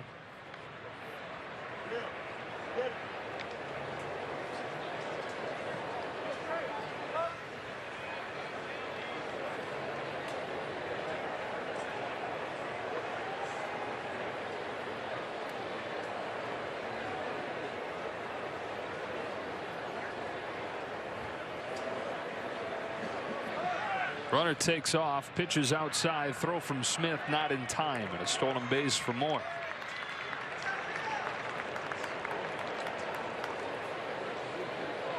A wide toss to the plate, and a little bit of a wide toss to second base, but Will Smith trying to do it as fast as he could. Runner had a very good jump, and he knew to have any chance at all, this is about getting rid of the ball as quick as possible. Still Moore's 4th stolen base, which ties him for the Cactus Lead League.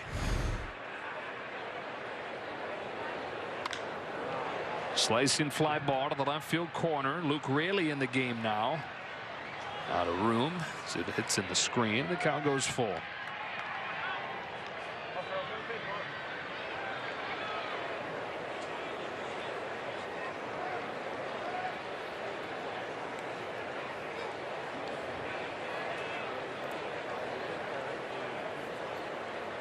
The forehand side for a catcher is the hardest side to get closed up. When the glove has to go way over there, he tries to backhand it, but see how he can't close the hips and close the front side?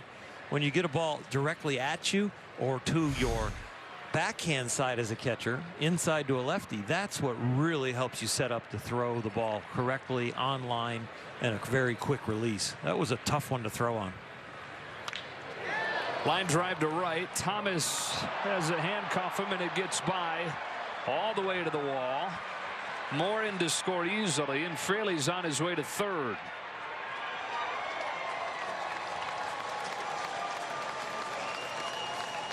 So a 3-2 game, and the tying run now 90 feet away with one gone in the 5th.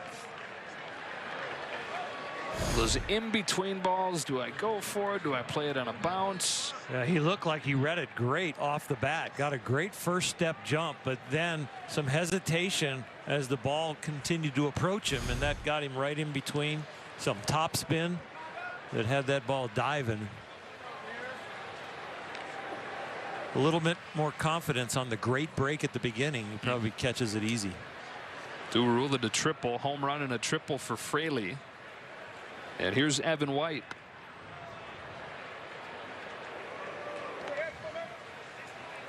You don't have a lot of fungos hit at you, directly at you that hard with top spin from coaches. Yeah. That's where you've got to be out during batting practice, which the Dodger outfielders are, and taking balls off the bat. The only problem in batting practice, they're throwing it like 65 miles an hour down the middle, and they don't hit a lot of line drives at outfielders. They hit them over the fence. Right. You know. So you could be out there a half hour or 40 minutes shagging and hoping to get one of those where you go, oh, let me practice that one. So the only way to practice is have it happen to you in a game usually. Yep. So you gotta just be out there. Actually officially a hit and an error, allowing Fraley to get to third. 1 ball and 2 strikes on the 2-hitter Evan White. The Dodgers in front 3-2 here in the 5th.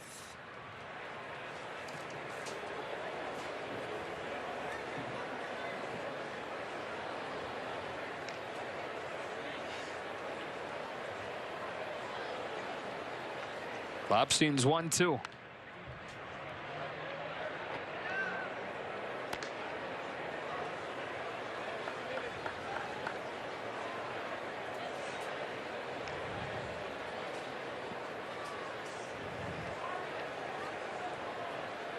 Lobstein right now probably grinding on that breaking ball, just looking for a little bit more depth and snap from it.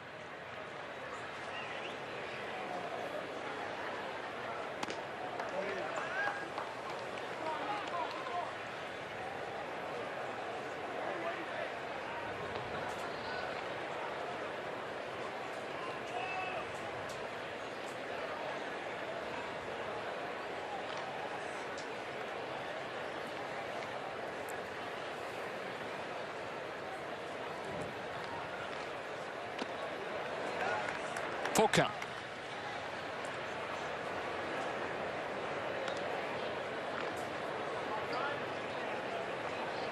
Dave Roberts watching Lobstein going, okay, he's probably going to go down. They're probably going to start making some moves. You know, he's probably not in the top 12 pitchers right now as a possibility. But you know what Lobstein can change is impression. Short-term impact, maybe not much, but long-term impact and impression is right there here in spring. Thomas makes the catch on this one. Moore will come in from third to tie the game at 3. Or Fraley, beg your pardon, in from third, and a 3-3 score here in the 5th.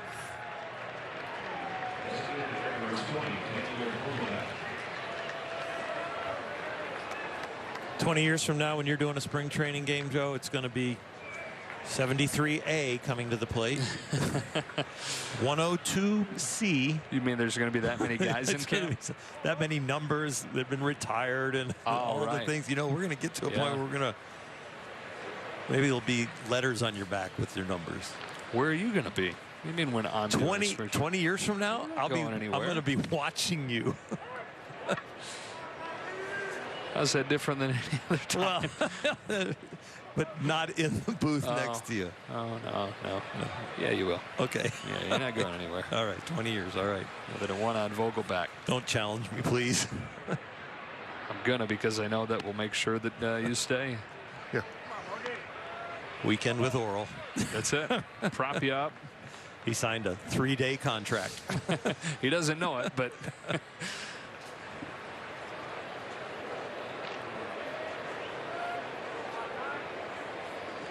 Here's Lobstein's 1-1. Good pitch. Swing and a miss, 1-2.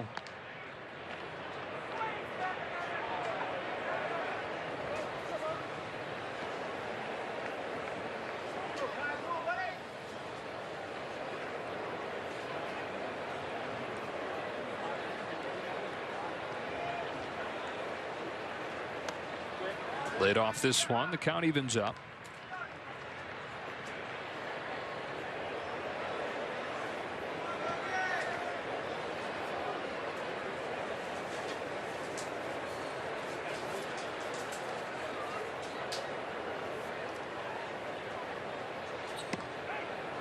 Got him looking. Not always going to get that call when the catcher doesn't squeeze it, but Mike Winters says strike 3. 3-3 game halfway home here in Glendale. 3-3 game to the bottom of the 5th here at Camelback Ranch. New pitcher in the game for Seattle is Joey Gerber.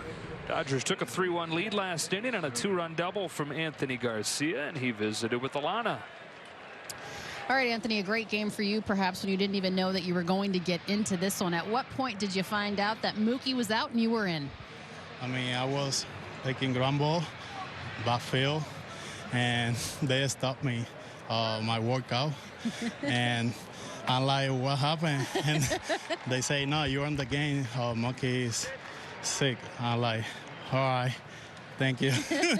So from taking ground balls to getting in the game and driving into, how much can you appreciate being able to get into this game and capitalize in that situation to give your team the lead? I mean, it feel good. Like make the adjustment and make a good contact and bring to run to get the lead of the game. You have been in the minor leagues for a long time, 11 seasons. How nice is it to be able to show these guys what you have the capability to do? Yeah, I'm here to show up, you know. Do the best I can every day and focus every day and do the best I can. All right. Well, really nice job today, Anthony. We appreciate your time. Thank you. Thank you. All right, guys. Wonder what he looks like. Perfect placement of the scorecard. It was George with his defensive card. Great work by Alana and Anthony Garcia. Heck of a night for him. Driving in 2. Zach McKinstry, look out. Speaking of chin music from earlier. Too close for comfort there from Joey Gerber. Oof. Wow. And you do have a blind spot. There's a place there where all of a sudden the baseball can disappear. Glad he saw that one. It always amazes me to watch a hitter stand in the very next pitch and take an aggressive cut like that. McKinstry, one of the guys that has turned heads in this Dodgers spring training.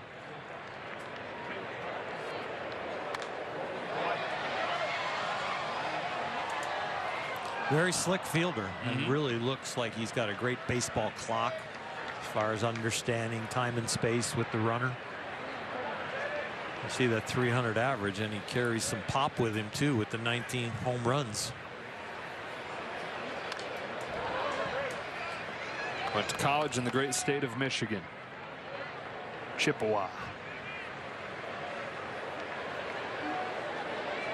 Originally from Fort Wayne. Zach spent last season mostly in Tulsa, but got a taste of AAA and absolutely tore it up. Here's a slicing fly to the left field corner for Fraley. And out number 1. So McKinstry, 26 games at Oklahoma City, had an OPS above 1100. Oh, wow. Average was 382. 7 home runs and 26 driven in 26 games. So what's a above average OPS, like high 700s into the 800s? Yeah. Okay, Would so be getting you above his was average. He was 11? above 1100. Wow. Christian Yelich led the National League last year, I believe, right at 1100. Here's Pollock with 1 gone. Swing and a miss on an elevated fastball. See, An average is about 600? mid 7s. Mid 7s? Yeah.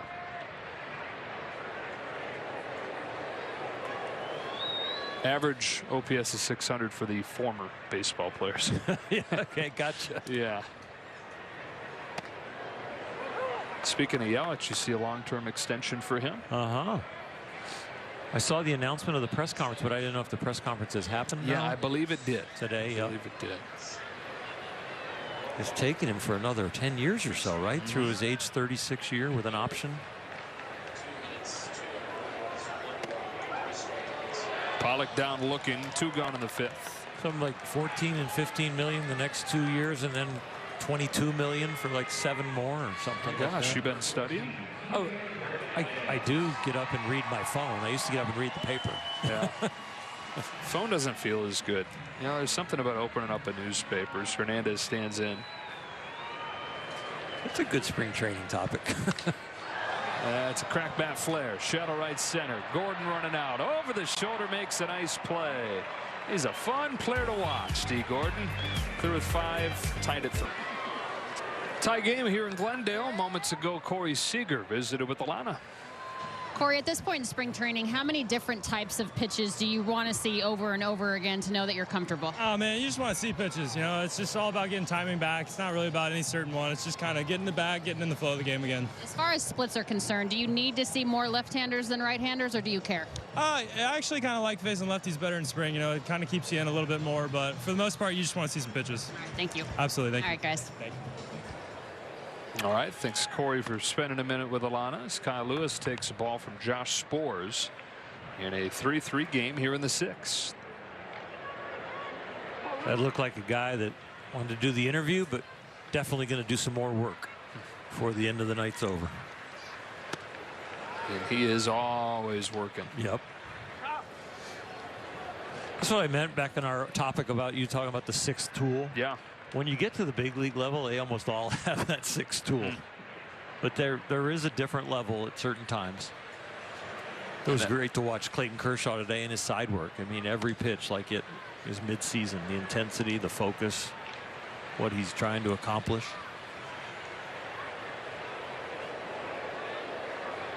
Seems like he's in a really good place. I mean, we can look and see that he's in great shape. Yep.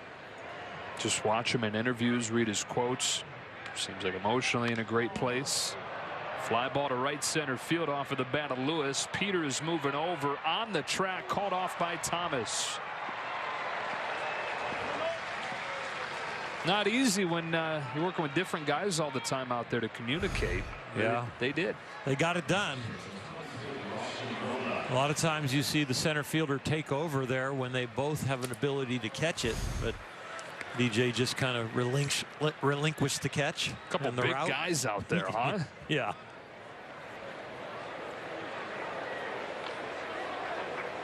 One gone here in the 6th, and Austin Nola is the hitter.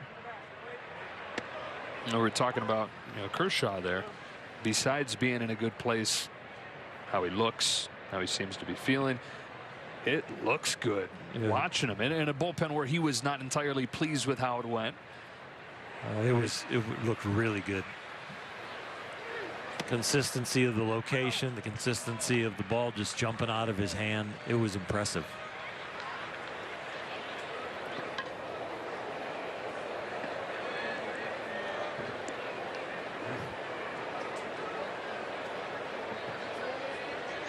Sborz to Nola with the 0-2.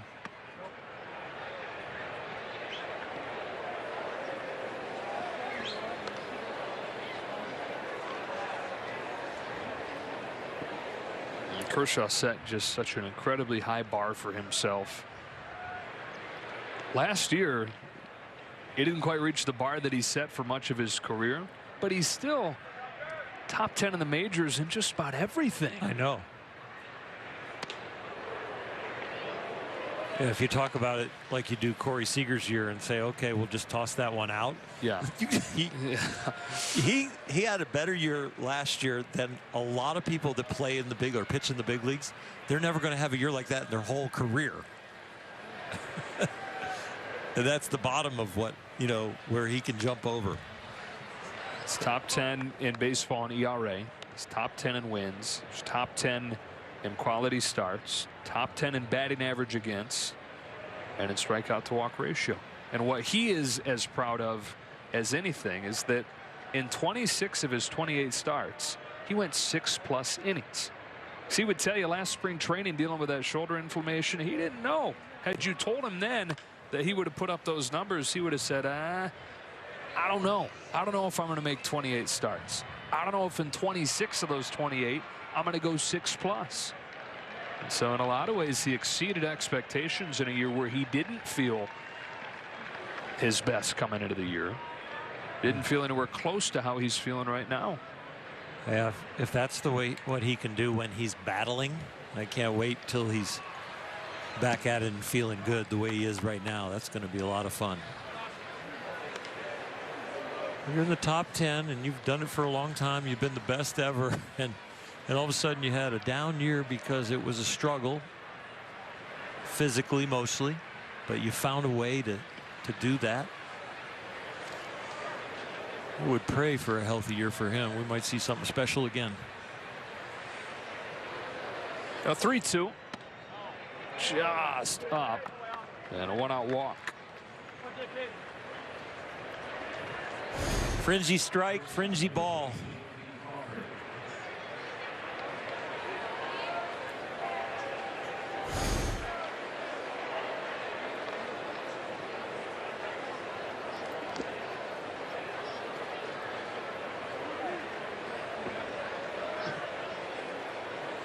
So 1-on-1 out for a Southern California guy, J.P. Crawford, out of Lakewood High School.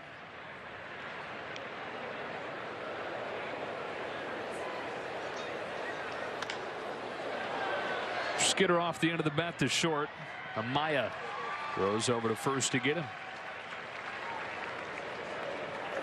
Jacob Amaya has shown off a very slick fielding ability throughout this spring.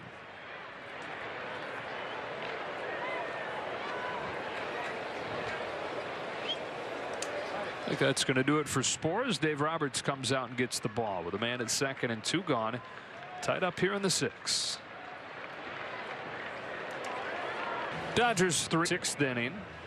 Seattle with a man at second and 2 gone, and left-hander Tyler Gilbert, who's acquired in exchange for Kyle Garlick from the Philadelphia Phillies, comes in.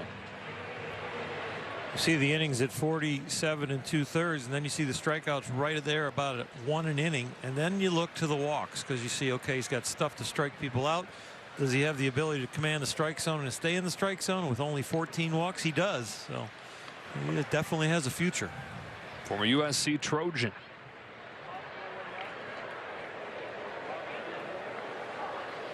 Facing Jared Kelenic.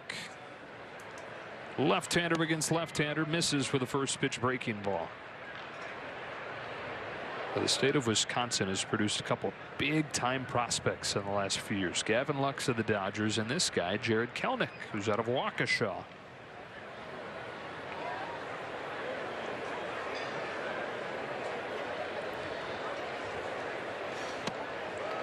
1-1 strike. Kelenic was in the Mets organization, was their top prospect. They sent him to Seattle in exchange for Edwin Diaz and Robinson Cano. And Mets already cringing a little bit with that. Diaz didn't have a very good year. And Kelenic tearing up the minors, 19, 20 years old, just absolutely dominating Double-A. On the inside corner, Gilbert's ahead of him 1-2.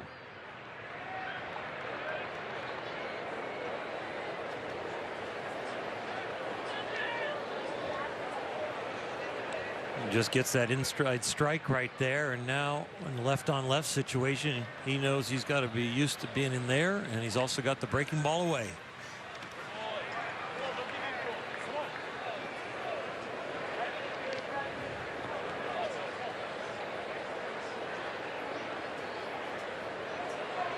Like a cat, Will Smith back there, right there. That was some quick feet.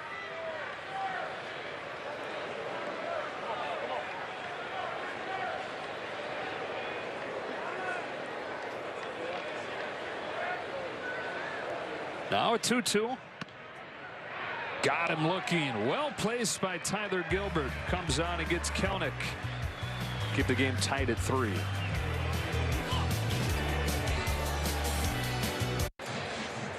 Tied at 3 to the bottom of the 6th inning. Back here in Glendale. Hope you're having a great weekend.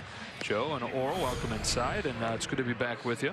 Yeah, next 4 days we're on TV. It's going to be great. It's been nice to see the Dodgers all rounding into shape, going a little deeper into the game. Yeah, we saw Ross Stripling start the game. He looked good. Dennis Santana came in. He looked good, and it's been a continuation, Dennis in particular, of a really good spring. Yeah, nice spring. It's nice to see Anthony Garcia get a big hit right there. A nice interview with Alana, and then Corey Seager with a couple of hits. So it's been a very productive day for him so far. I think they want to score another run or two and maybe win this one so they don't have to play the bottom of the 9th. Are you still keeping score? That would be a win for everybody.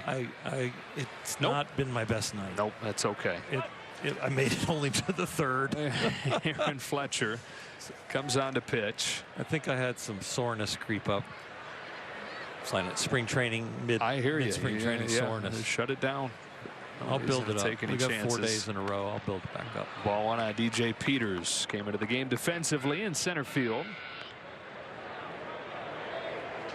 He's hard to recognize now around camp with the new hairstyle. Now he's just no hairstyle. Instead of the guy with the giant hair and facial hair, the huge guy with the hair and the facial hair, he's just the huge guy. Yeah.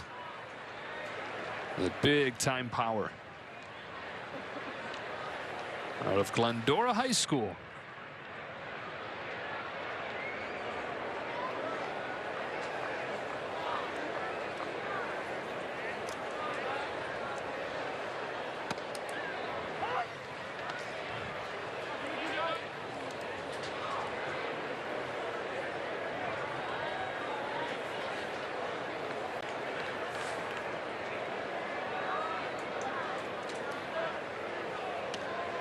Two balls, one strike. Very deceptive delivery on the mound if he can harness it and get it in the strike zone. There's a lot of knees and elbows coming at you. Peters into right. Lewis is there.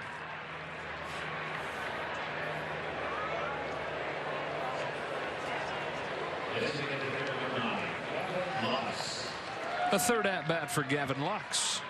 Dave Roberts talked about earlier today as somebody that has a swing that is complex enough that it takes a little bit longer before he can feel dialed in. That's something Gavin's going through, even though a couple weeks into spring training. Still some things timing wise that he's trying to accomplish.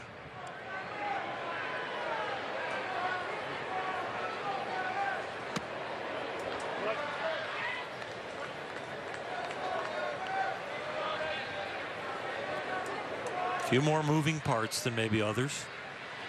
A little bit more of a complicated load.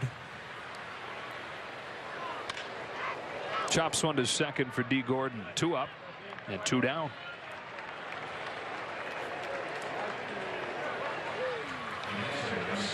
I know for you and I, this is probably the best day and night of weather we've had here in Arizona. Beautiful, huh?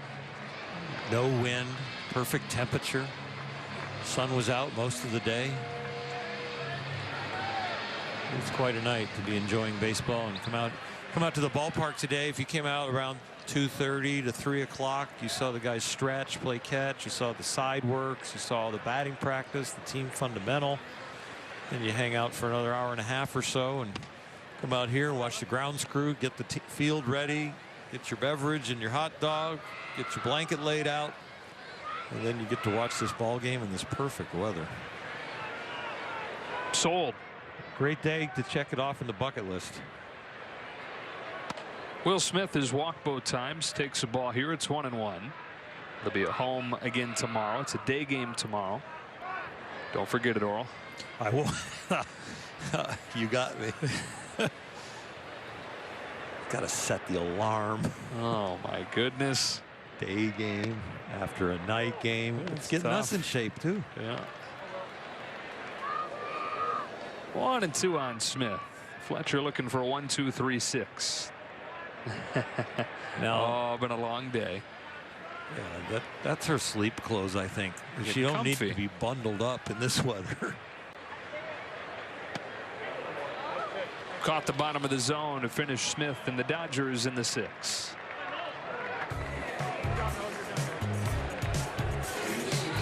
And National League MVP can fill your bobblehead collection. The first 40,000 fans in attendance on Monday, March 30th versus the Rockies receive a Bellinger bobblehead commemorating his award-winning trifecta. Presented by Bank of America. For tickets, visit Dodgers.com/promotions. D. Gordon leading off this 7th for the Mariners in a 3-3 game. Moments ago, Gavin Lux stopped by with Alana. Gavin, we were talking earlier about your swing, and Dave Roberts kind of described it as a bit more complex than, let's say, a Corey Seager. With the complexity of the swing, how much longer do you think it takes you to get in tune? Yeah, I think I said this a couple weeks ago. I feel like for me to be locked in, I might need like 30, 40 at-bats, where somebody like JT or Corey may need only 10.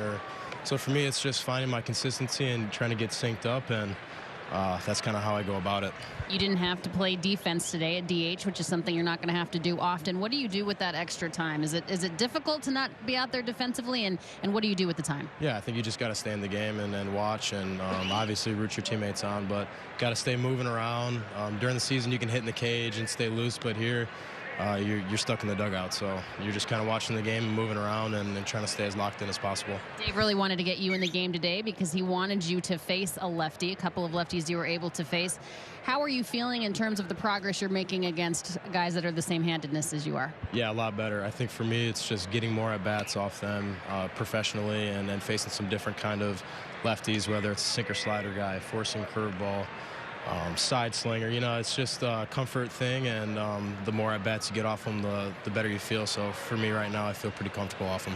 And today you happen to be behind Corey Seager in the order. What do you learn watching a guy like him when you're on deck? Yeah, I mean, he rakes. I feel like he hasn't missed a barrel this whole spring, but yeah, you watch about how he goes about his business in the cage, and it's all business. And you know what he did tonight off 2 lefties, and tougher lefties too, and pulled one, shot it the other way for a double. I mean, he's a pro, so a lot to learn there. I appreciate your time, Gavin. Thank you. Thank you. All right, guys. All right, Alana, thanks to Gavin, as D. Gordon opens up this 7th inning with a double against Ramin Gujwan. It's funny, Alana asked, you know, what do you do with your time as a DH? One of the conversations I've seen out there in this discussion about taking video access away, JD Martinez of the Red Sox, who is as into using video as anybody, said, what are we as DHs supposed to do? You know, like there's more time to spend, obviously, for those guys back analyzing swings in the video room. He is one of the most vocal guys so far, as you would expect, against taking video away. Yeah, it is ingrained in them now, and especially the DH. And there'll be probably fans at home thinking, Dodgers are home, and why do we have a DH? Well, they can select the rules during their home games, and they definitely were not worried about having their pitchers hit as much as they wanted Gavin Lux to get some at bats. Roller to short of Maya off the bag. Santana couldn't squeeze it, and everybody's safe.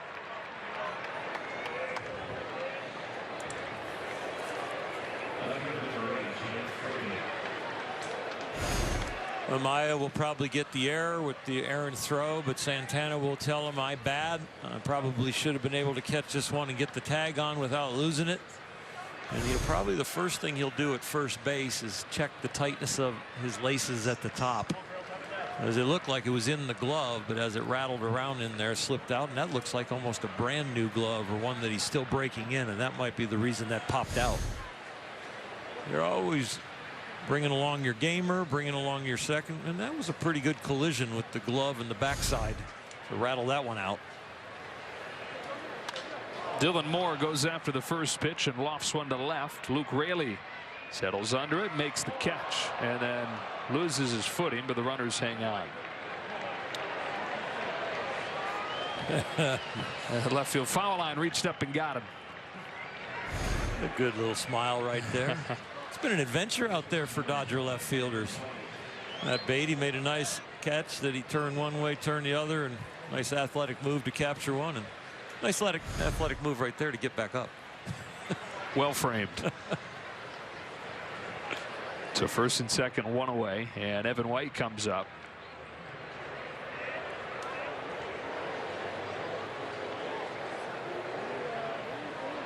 And Luke still had that look on his face like, gosh, I'm fine, but that was a little bit embarrassing.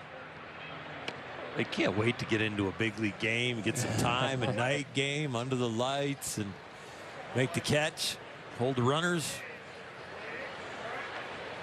kill some grass. Do you have any notably embarrassing moments from your career? A lot. Your mother calling after the game if you didn't even pitch in and telling you, you know, they put the camera on you and awful lot. Can you stop picking your nose? Wow. That'd be one of the most embarrassing. Oh. Getting a phone call from mom after a game you didn't pitch. I'm like, why is mom calling? I Yeah, didn't pitch. right. Like, yeah, sorry about that, Mom. Try and look for the Be red better light tomorrow. Yeah. I don't know. There's a lot of embarrassing things you do out there.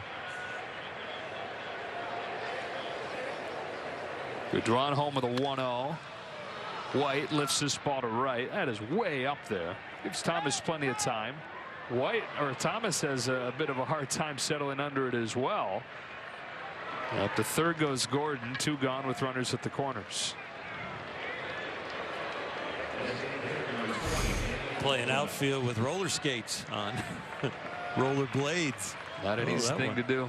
Yeah, that one just fooled him a little bit on the spin coming down, because there's not any wind at all. He's got the same look on his face. Okay, got through that one. Boy, what a spring it's been for Cody Thomas, though. Yeah. One of the stars of spring training for the Dodgers. Leads the team in home runs. Yeah, he's robbed a home run. Going up over the wall on right. The first weekend of the spring.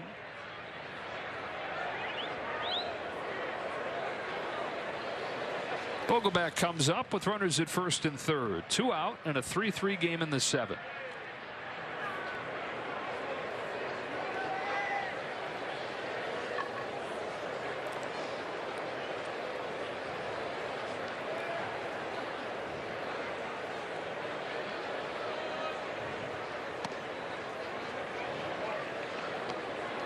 I don't know if Seattle would do it, but a young team that might struggle to score runs, first and third, 2 out.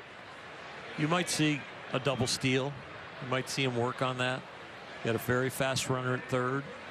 You got a left-handed pitcher that you can pick on emotionally with looking over there at first base. There goes the runner. Hello. Good call. You watched a game or two, haven't you? Just think it'd probably be part of their offense. Rocky Gale in the game at catcher now, hung on to it. And sometimes you'll see a runner in this situation hold up. The Dodgers sniffed it out and really were just giving second base up. Second steal of the game for Dylan Moore, his 5th this spring to lead the Cactus League.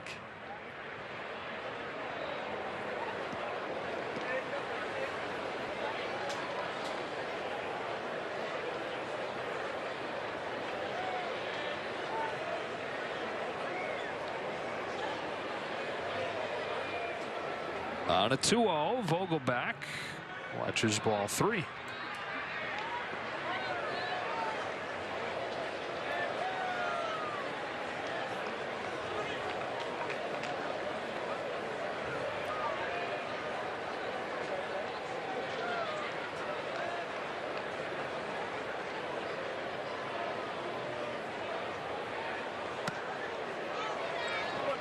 Four-pitch walk.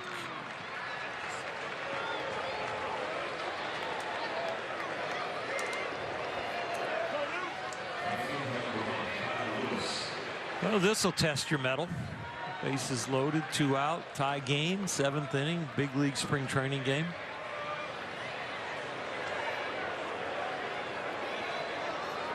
And it's Kyle Lewis with the bases loaded.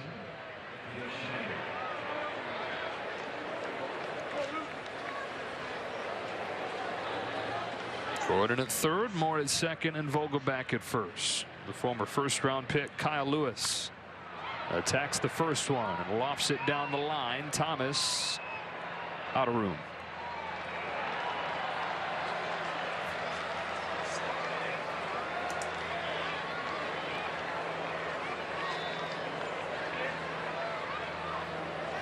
Lewis made his major league debut last year and hit a home run in each of his first 3 games.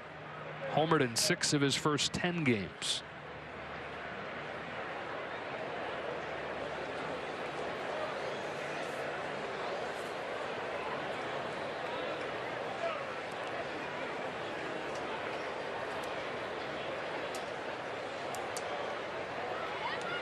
The draw brings him in 0-1. Driven the other way. Thomas going back there at the wall. It's a grand slam for Kyle Lewis. And a 7-3 lead for Seattle. That's a strong young man. That ball got deep on him, and he's going oppo with some altitude and drove it on out of here. It's all his power right there. No wind here tonight. Ball's well struck. He let that ball travel, got deep in the swing, and kept his power, and he hit that one very well. One of the guys is going to get an opportunity as the Mariners continue to rebuild. It's a strike on Austin Nola.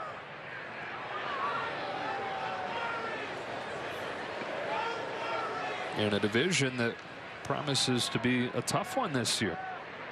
You've got Houston. Oakland is a team that a lot of people like as potentially a pennant dark horse. Angels are going to be much improved. Texas Rangers, no slouch. Angels are going to go as far as their pitching, because they're going to score a lot of runs. Houston seems to have both the pitching and the hitting.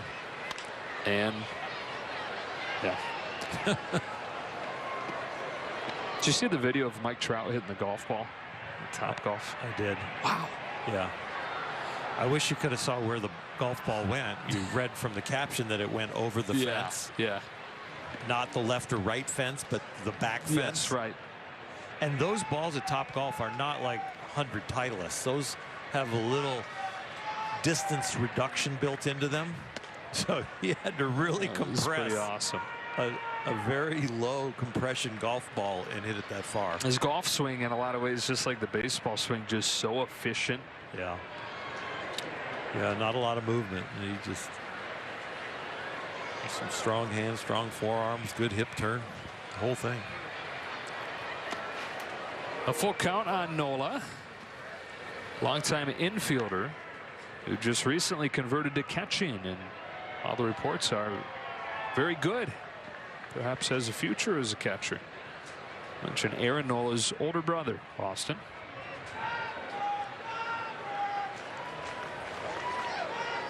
On this 3-2, he takes strike 3 to end the inning.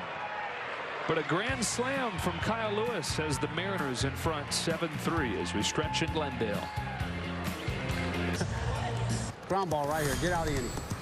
Right there. It comes off the bag right there. Out. Here you go.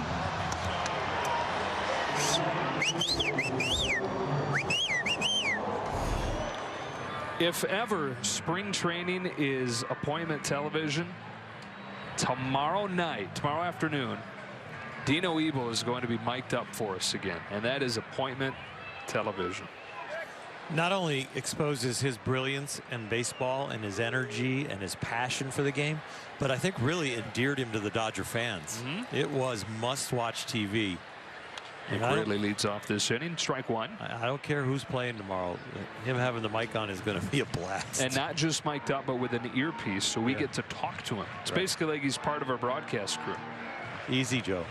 Easy. This is not at your expense. No, We're just adding him in. I don't know if Alana's listening. I don't know. Better watch out.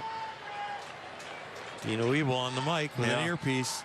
On the field, as always, here's Dino. Dino, what are we looking for tonight? Wouldn't that be something if he literally became part of the team, broadcast team? Wow. While coaching third base and positioning the infielders. What a great baseball man Dino Ebel is. All right, so if Dino is going to be covering the game down here on the field, then I get to be the third base coach. I think that would Isn't be that fantastic. A fair trade? Yeah. Fair. I should start working out my arm. Yeah. As I send runners home. Okay, and you also need to eat an obscene amount of oatmeal tomorrow. Yep, true.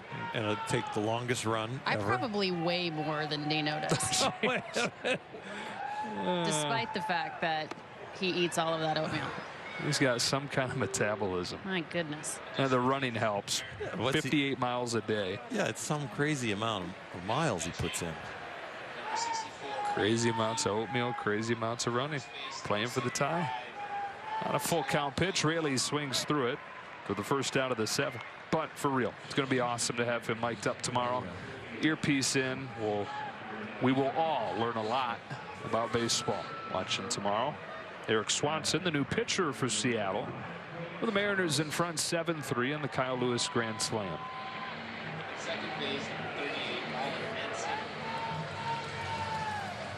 It's not all cheerleading and clapping hands and whistling. It's breaking down what's going on in his mind. So you get to be inside his mind. He'll talk about outfielders' depths and strength of arms and the situation and where he wants to get the base runner to and who's coming up on deck and in the hole and how the inning should work.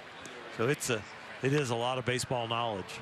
It's a strike on Cody Thomas. Last year we were like, okay, you know, we didn't quite know him that well yet. His first year in the system, and okay, well, this should be cool. He's mic'd up. Wonder how much prodding he's going to need. We basically put a coin in him, and he just went. Yeah. And it was awesome.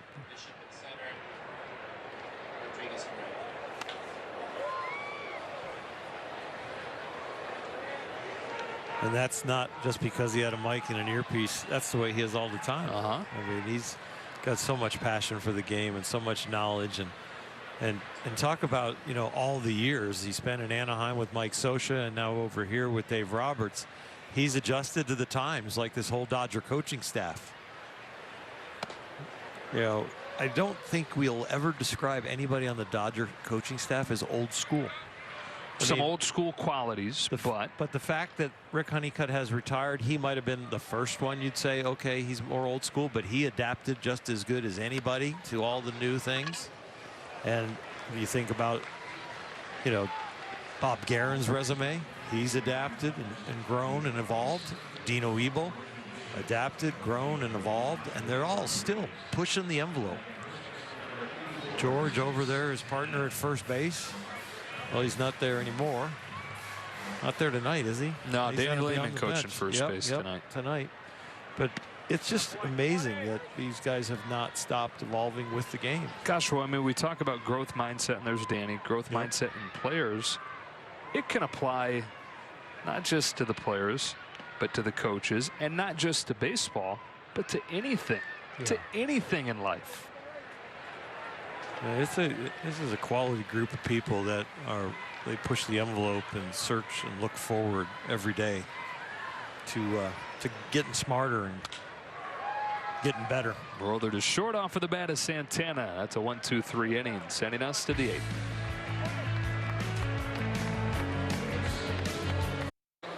Here's what's coming up tomorrow. Dodgers and Rockies at noon Los Angeles time. And Sunday, the Rangers. Monday, the Padres.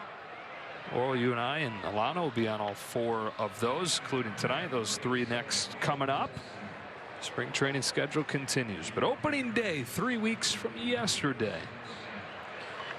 I'm looking forward to opening day, but it's going to be exciting to be on the air with you the next 4 days and see the team develop and watch the different stories continue.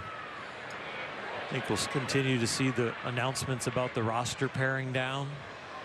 Always the closer we get to the end of spring training, Dave Roberts in the front office and the coaching staff, they want to get closer and closer to the guys they're going to take to LA. And all that stuff is just around the corner. Marshall Kosowski pitching now. Chris Mariscal lines the ball to center field. Caught by Peters for the first out of the 8th.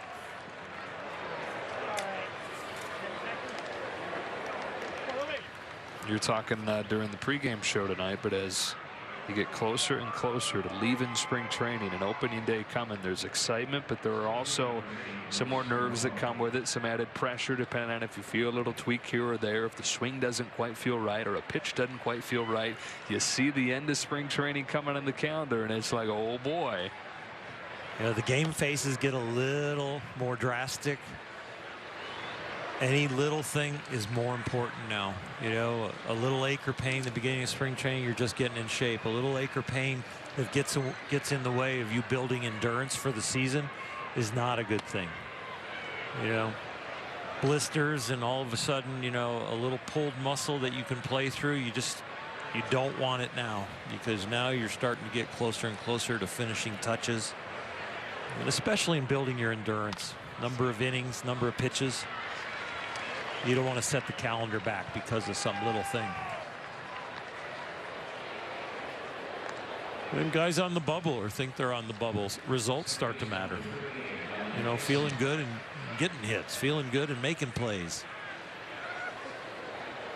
Less and less time to bring your breaking ball and your changeup around.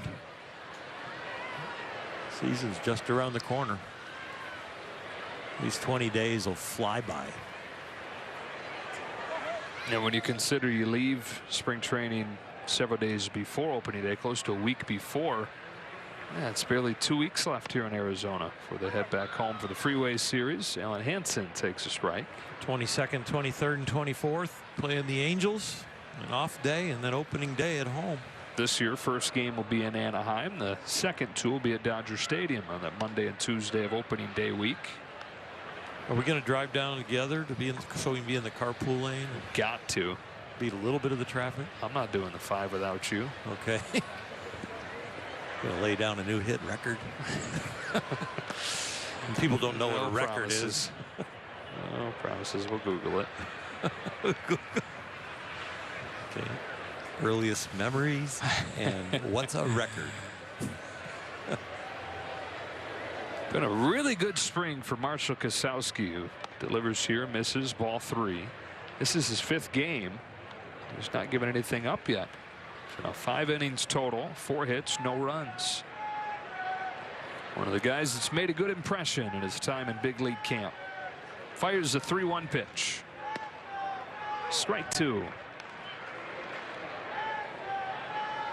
The residual effect of a good first impression is confidence in the player and pitcher. It grows leaps and bounds. I remember facing a Dusty Baker or a Reggie Smith or a Steve Garvey when I was a young player in spring training, even in inter squad games, getting ready for spring games and going, I got a big leaguer out. I know I'm going back to Double-A, but I got a big leaguer out. I can do this. Maybe I belong here. I just have to do this more often when I face this level of talent. And then you get into a game like this, away from an inter squad game or preparing big league hitters to play in these games, and you get to be in these games and play against big leaguers, and it gives you even more confidence if you do well. 2-out base runner for Seattle, and Kosowski gets strike 1. You also gain a lot of information. You gain what else you need to work on. You really start to see the smaller edges that when you're in the minors, and let's say ultimately you could look back at a career and go, okay, we know that guy's going to make it, but let's watch his growth. You learn what you need to improve on really quickly, because in the minors you probably have more ability than most of the other guys. That's why you end up making it, or your work ethic's a little better. So in the minor leagues, you can have mental letdowns and still turn something on and beat a guy because you just have more ability. You know, you got a better curveball, you can figure out a way to get him out or to get the hit. But you can't do that at the big league level. Hunter takes off as it's fouled back. That sixth tool you've been talking about. The mental side of the game, that sixth tool of learning how to play the game at this level. Being willing to embrace information, being willing to take coaching, and willing to put in the work to get better. A sixth tool that can help grow the other 5 tools. Yep.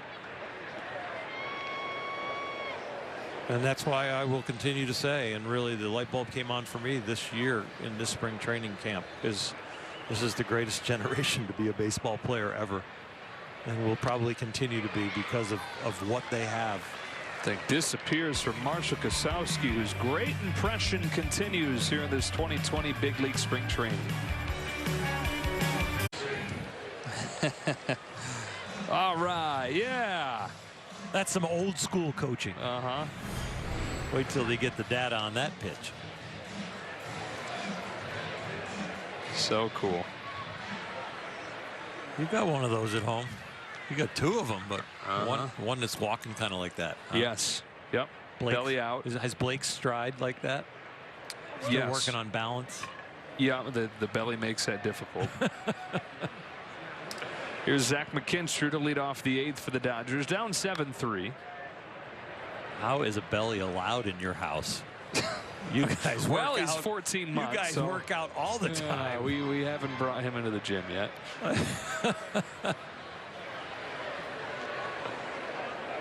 Call Joe, text Joe, and don't ever get a response right away because he's working out at all hours.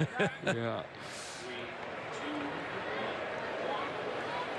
I'm getting up and you've already had your workout and your breakfast and lunch, taking Charlotte to the park. Yeah, I mean, it's a low bar if we're going to say what I've done by the time you wake up. Wait a minute. Sellout tonight, more than 13,000 here in Glendale. Should be another good crowd tomorrow. Another beautiful day expected. Looking for some late inning magic here, down 7-3 after the Lewis grand slam.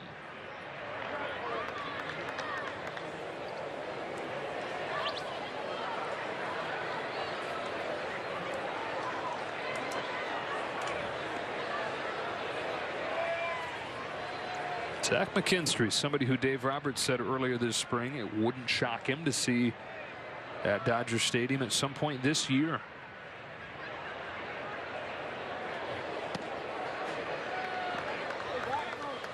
Which is a pretty amazing thing when you consider that this was a 33rd round pick just 4 years ago. You see that a lot more with pitchers deep in the draft than you do, I think, everyday players. Down on strikes here, one gone. A pitcher, you might have a tool like he's got a big arm but he can't hit the broad side of the barn, but all of a sudden he gets around coaching and really harnesses that velocity. Then they teach him how to spin the ball, and you can jump from somebody that was drafted in the 33rd round that throws 92. Maybe you get a little strength and go up even higher, and you can tweak some pitchers. But everyday players, a lot of the things that they're bringing to the table before the draft to get drafted high or low, you've got to have a lot of tools. Strike one on Omar Estevez. The eye-hand coordination of being a hitter, the ability to read a strike or a ball, that starts to develop at a very early age. You can project power.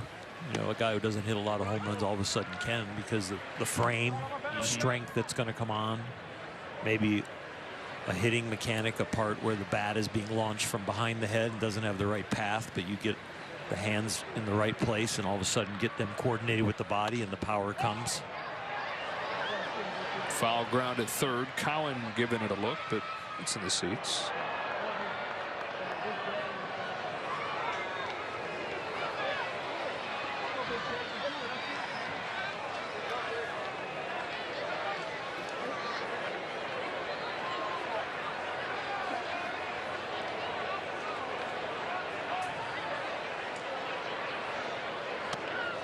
Two out. Now Cody Bellinger hit one home run as a senior in high school. Bounced off the top of the fence, that one home run. You think about these moonshots that he hits now. He goes through stretches where you expect him to homer when he comes up. One as a senior in high school, and four in his first 2 years as a pro. There's Amaya with two gone. And he hit 30 in 2015 while he was in Rancho. He hit 26 the year after. And then Rookie of the Year after that.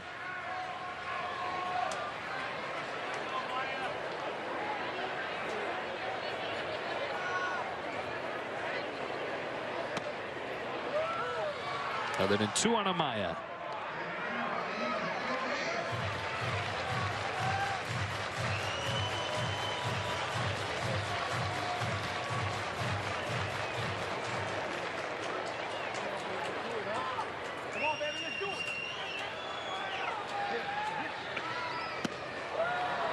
That's a quick inning for Taylor Williams, and it stays 7-3 after 8.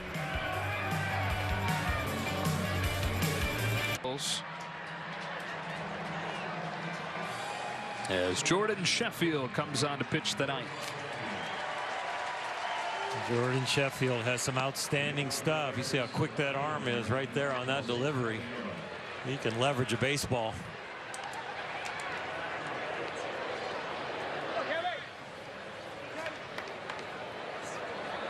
What's your take on the palm tree socks for spring training? I don't know if they're going to use those in the regular season, or those just going to be spring training socks.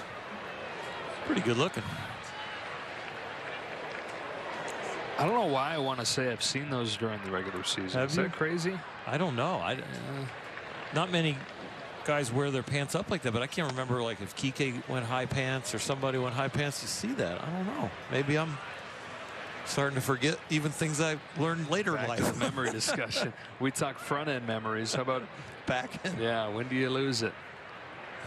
Okay, let's stay with the front end. On the ground to third, knocked down. McKinstry unable to get it over there in time. And Caballero with an infield hit to open up the ninth.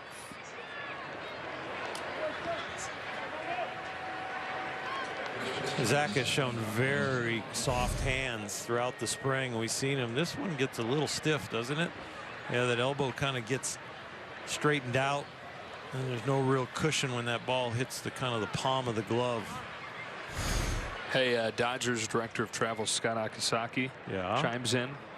They wore those socks last year. Oh, thank you, Scott. I can't imagine where my hotel room is going to be on the first road trip now that I got that wrong. Jose Marmolejos. Or you're not at the team hotel. Yeah. You're down the street. He's just going to look at you when you go for your room card and just shake his head. Point back to the bus. Yeah. Like get back on the bus.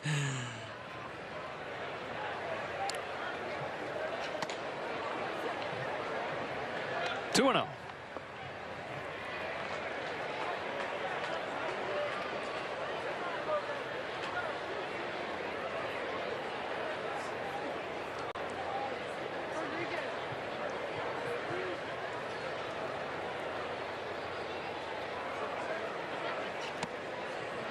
And Deuces a swing and a miss. 2-1.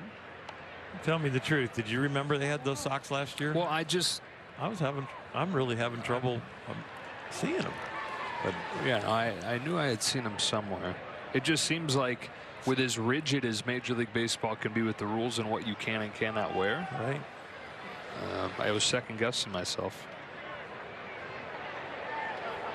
Well, we don't have a whole lot of guys that wear their pants high enough where you see the socks. They have a lot of them right down to the spikes. As the truck tries to not back me up. Let's give him more shots of socks exposed. That's ripped down the line by Marmolejos.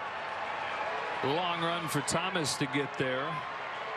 And Seattle adds on to the lead. It's 8-3.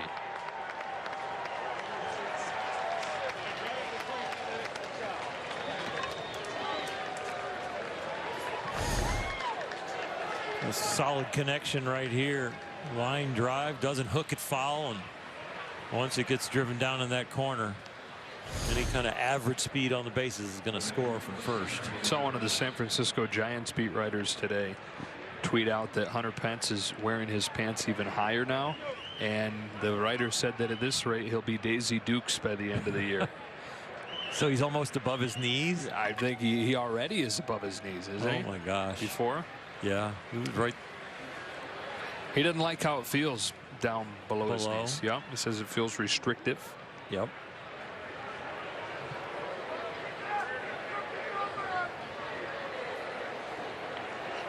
He's joked before that fans will say, "You're wearing your pants wrong," and his response is, "Well, who made you the expert on how I'm supposed to wear my pants out here?" As I'm on a big league field, and I'm wearing them wrong. Right.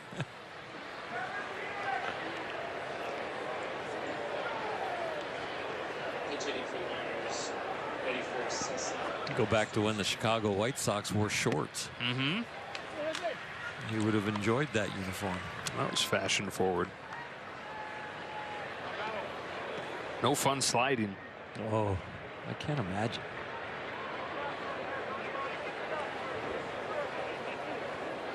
It's not you might get a strawberry, you are getting a strawberry if you slide.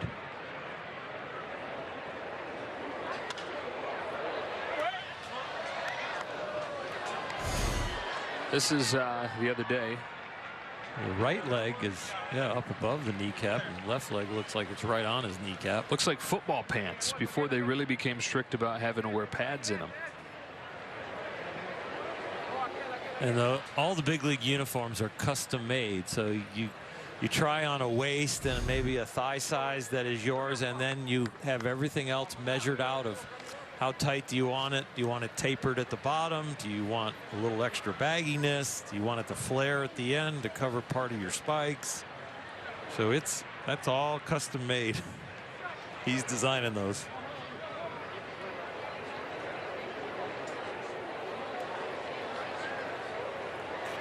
Oh, 2 on Cesar Izturis Jr., whose dad, Cesar, is in Dodger camp this week.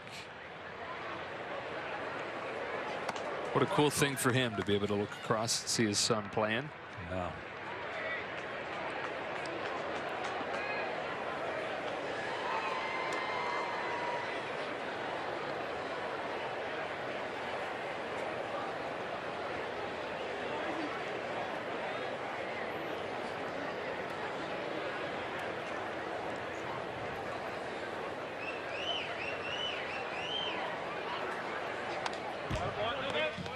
Stays alive. There's Dad, proud dad.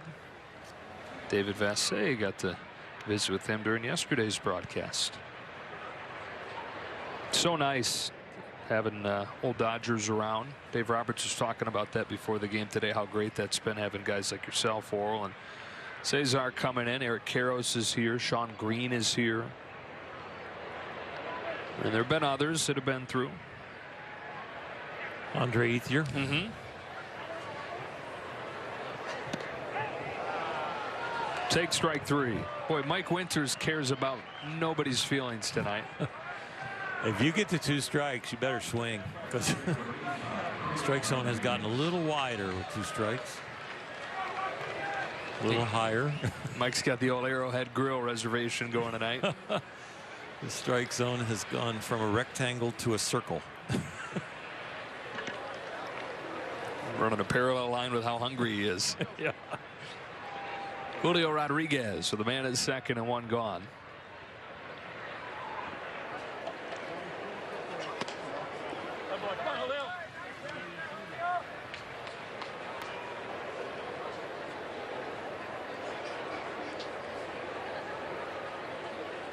Big time numbers in A-ball for Julio last year.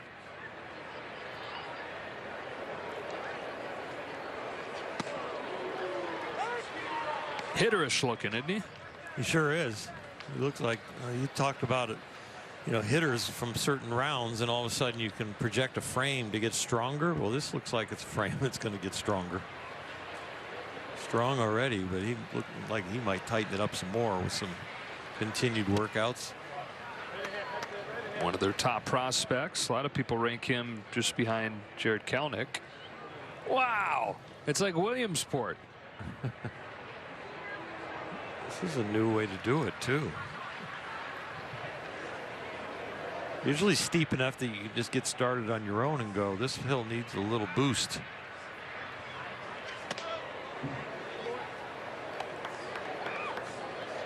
Those kids go crazy in Williamsport when they get a little rain and the hill gets slippery. Oh, man.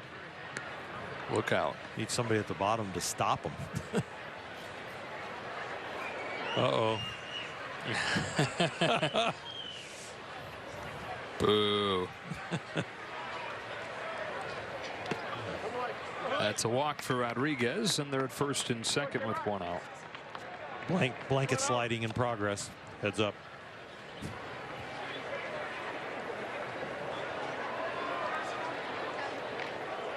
Mark Pryor's out for a visit with Sheffield.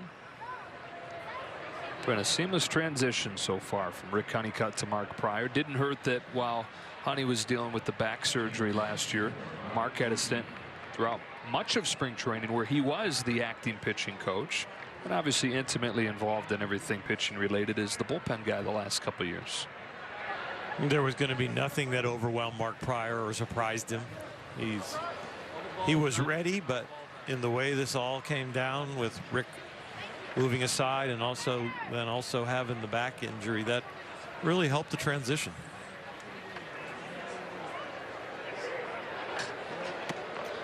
Brian O'Keefe, the hitter, ball one. 14 years Rick Honeycutt was the pitching coach. Spanned 4 managers. And he has been very classy in handing the reins over. He hasn't really, dabbled in kind of like, these are still my guys. I know I'm not the head guy, and really kept his nose in there. He's really given Mark his space and the whole pitching regime. And next to him there is Connor McGinnis, who is the assistant pitching coach, new to the big league level this year. Last few years is one of the minor league pitching coaches in the system.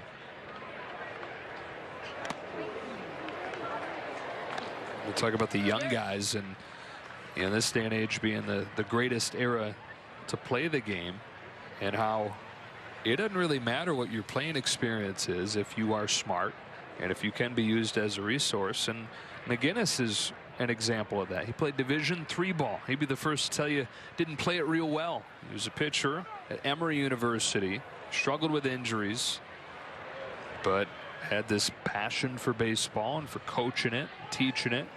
Thought he was going to go to law school and said, what am I really going to do with that? I don't know. And so he stayed connected to the game and coached very low level and got into college coaching. Had a buddy who was working in the Dodger front office. He just wanted to take a look at his resume a couple years ago so he could start applying for better college jobs. And the buddy said, well, why don't I forward it on to our guys here? And sure enough, they hired him as a minor league pitching coach.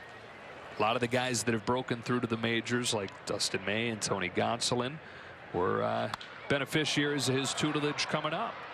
Fly ball to left center field. Peters is there for out number 2.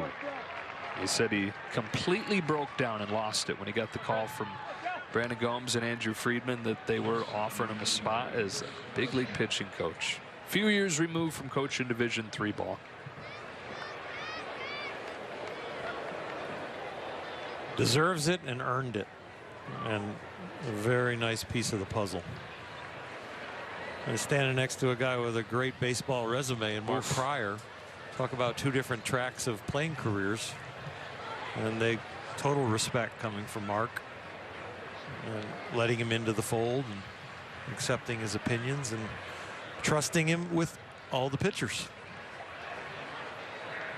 2 on 2 out in an 8-3 game in the 9th inning. Mark, of course, with the Cubs, debuted when he was 21. First full season, he went 18-6. 3rd in Cy Young voting as a 22-year-old in that 2003 season. But the arm never the same after that. Dealt with injuries the rest of the way. They pitched in 21 games in 2004, 27 games in 2005, 9 games in 2006, and a guy who was borderline Cy Young favorite, and you can make the argument should have won the Cy Young in 2003, pitched his final major league game when he was 25. Hard hit to 3rd off of McKinstry and down the line. Another run into score, and the Mariners lead at 9-3 as Mariscal goes into 2nd. It's interesting. You talk about being able to relate to players. Mark has been everything, right? He was the highly touted prospect. He was the guy who broke in at 21. He was the big leaguer dealing with injuries. And then say he stopped pitching in the majors when he was 25. He didn't just stop pitching then. He tried for 7 years to make it back. And so he's seeing the highest of highs and the lowest of lows when it comes to everything that being a pro pitcher can bring, and brings all those things that he learned to the table in his new role. Pitching change in a 9-3 game. Looking for a ground ball out right here. When the sinker is in the strike zone, it really has good depth, and he gets a lot of ground balls. One of the best action pitches probably on the minor league side for the Dodgers. Control's getting better, and the slider's getting better also. 25 years old. He's from Lubbock, Texas. Faces Luis Liberato and gets strike one. How do you post a 0.69 ERA in the Cal League? You have a sinker like you're talking about. Now, the Cal League's a hitter's league. You're right. Ball travels. And he's got a chance. They're working on the walk rate. You see the innings at 77, the walks at 35, so it's almost a half a walk an inning. That's too much.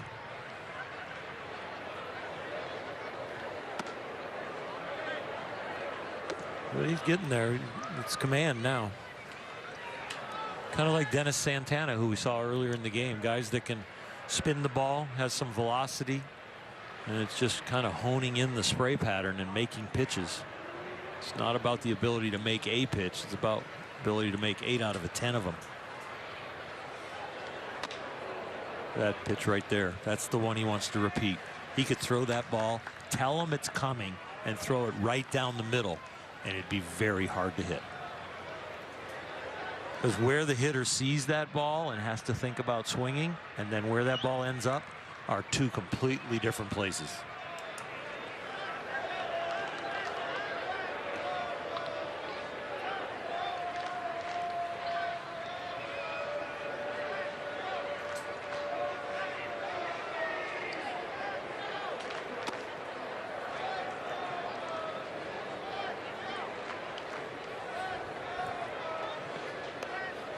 And he can throw 8 out of 10 like the one prior to the one he just pulled.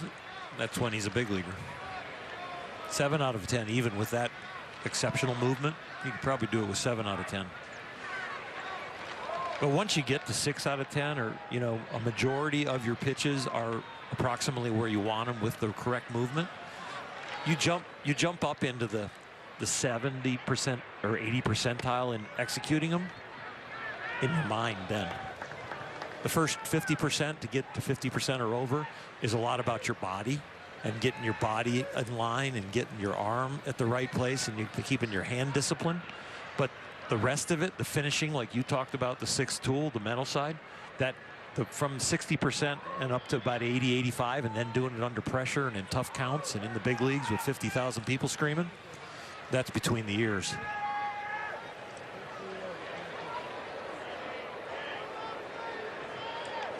Mosley, home of the 3-2. Elevated to center, sending Peters back. He'll run it down and retire the side. Took away my blanket, so I'm just going to ride this alligator down the dinosaur down the hill. Well, look out for that ball. Quick feet. What do you remember about the game? Yeah. Rolling down the hill. Also, it's definitely not an alligator. It's a dinosaur. Scott Bochis on the pitch at the bottom of the ninth. It's 9-3 Seattle. Regular season, this is just getting your work in. Finishing off the game. Right now, it's, again, time to impress. Every moment is special for these guys.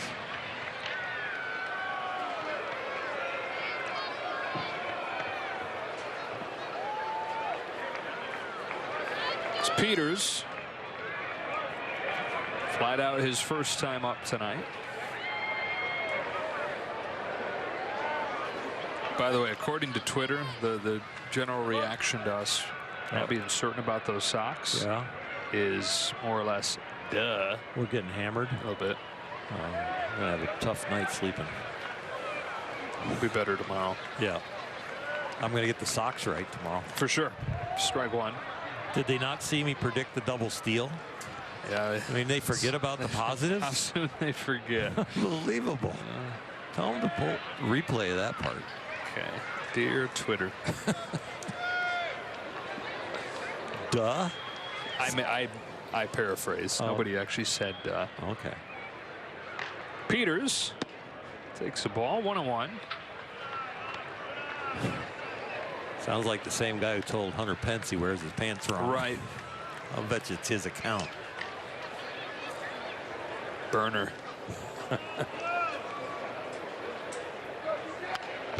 A couple good swings so far for Peters, just missing, behind 1 and 2. How do they track down people that have fake accounts and they're trying to rip on people but not have anybody know who they are?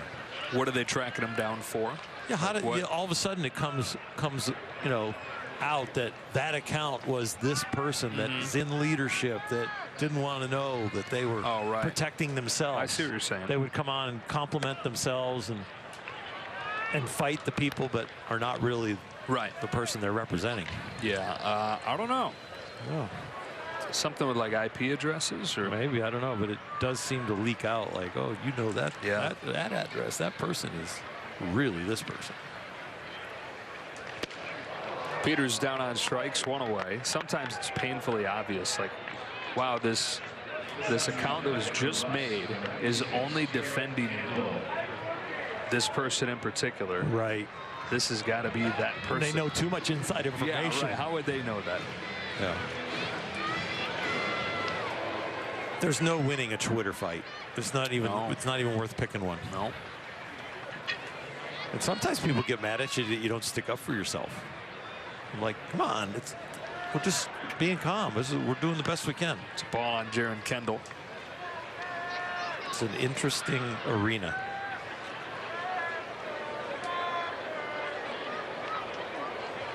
The Graham is much kinder, I think. Wouldn't you say, Oral? Yeah, pictures speak 1,000 words. Right. You don't have that many words on Twitter. You can't get to 1,000. No. What's the limit at these days? I don't know. It used to be 140. Is it? Characters, Yeah, though, up right? to 200 now. Is it? 280, we're told by Alana. 2-1.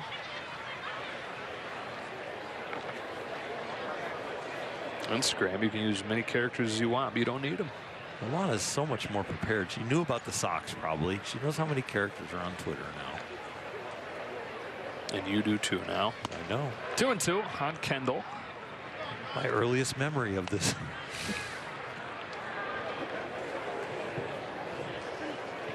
Your memories go back to when there were 140 characters. Do you guys even remember when this game started? Yes, 6:05. Starting pitcher was Ross Stripling. Yeah. 3 innings run, stretched it out, was upset about his changeup and the consistency of it, had to go to his breaking ball too much. Dennis Santana came in through an inning and was one strikeout, no walks, dominated again. Let Joe Corey do the Seager play-by-play. had 2 hits off of lefties. Yeah. This kid must Anthony be listening to you Garcia. right now. He's going to sleep. No, he's just like, yeah, make it stop. Filthy pitch falls in there to get Kendall, and the Dodgers down to their last out. Forget about palm tree socks and get hammered on Twitter. Duh. Yeah. Better days ahead. Tomorrow, the Rockies. Yeah.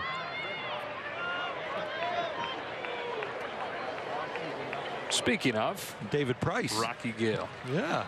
Right on David time. Price scheduled to go tomorrow. Yeah. His second outing in a Dodger uniform. He said that his legs were shaking in the first one. It meant so much to him. It's outstanding. Tells me how engaged he is and excited to get back to the form.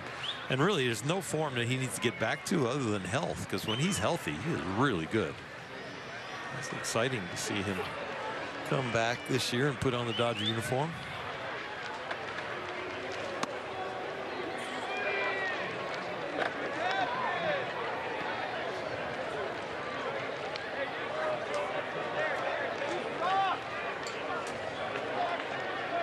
Stay on your feet. No way. Not easy on that hill. Yeah, he's running for like a home. We cut just in time there. No tears. Oh, turn it into rest. football. The parents are enjoying this because this means when they get back to the house or the hotel, they're going to go right to sleep. Really quick, probably even before they get there. In the car. 1-2 on Gale.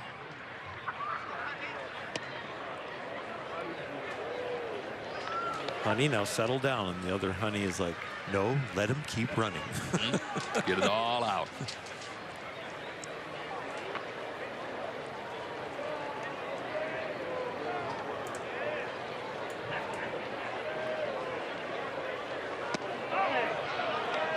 Good take by Galen. He's worked it full. Sure was. That was a hammer.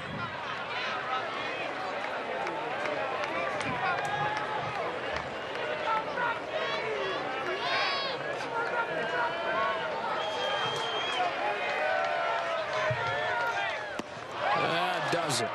The Mariners take this one 9-3, scoring the game's last 8 runs. I'd have a final comment, but I did it all when Alana asked me if I remembered about the game. You did. He got it all out then. 9-3 the final score. Mariners take this one from the Dodgers. And join us tomorrow.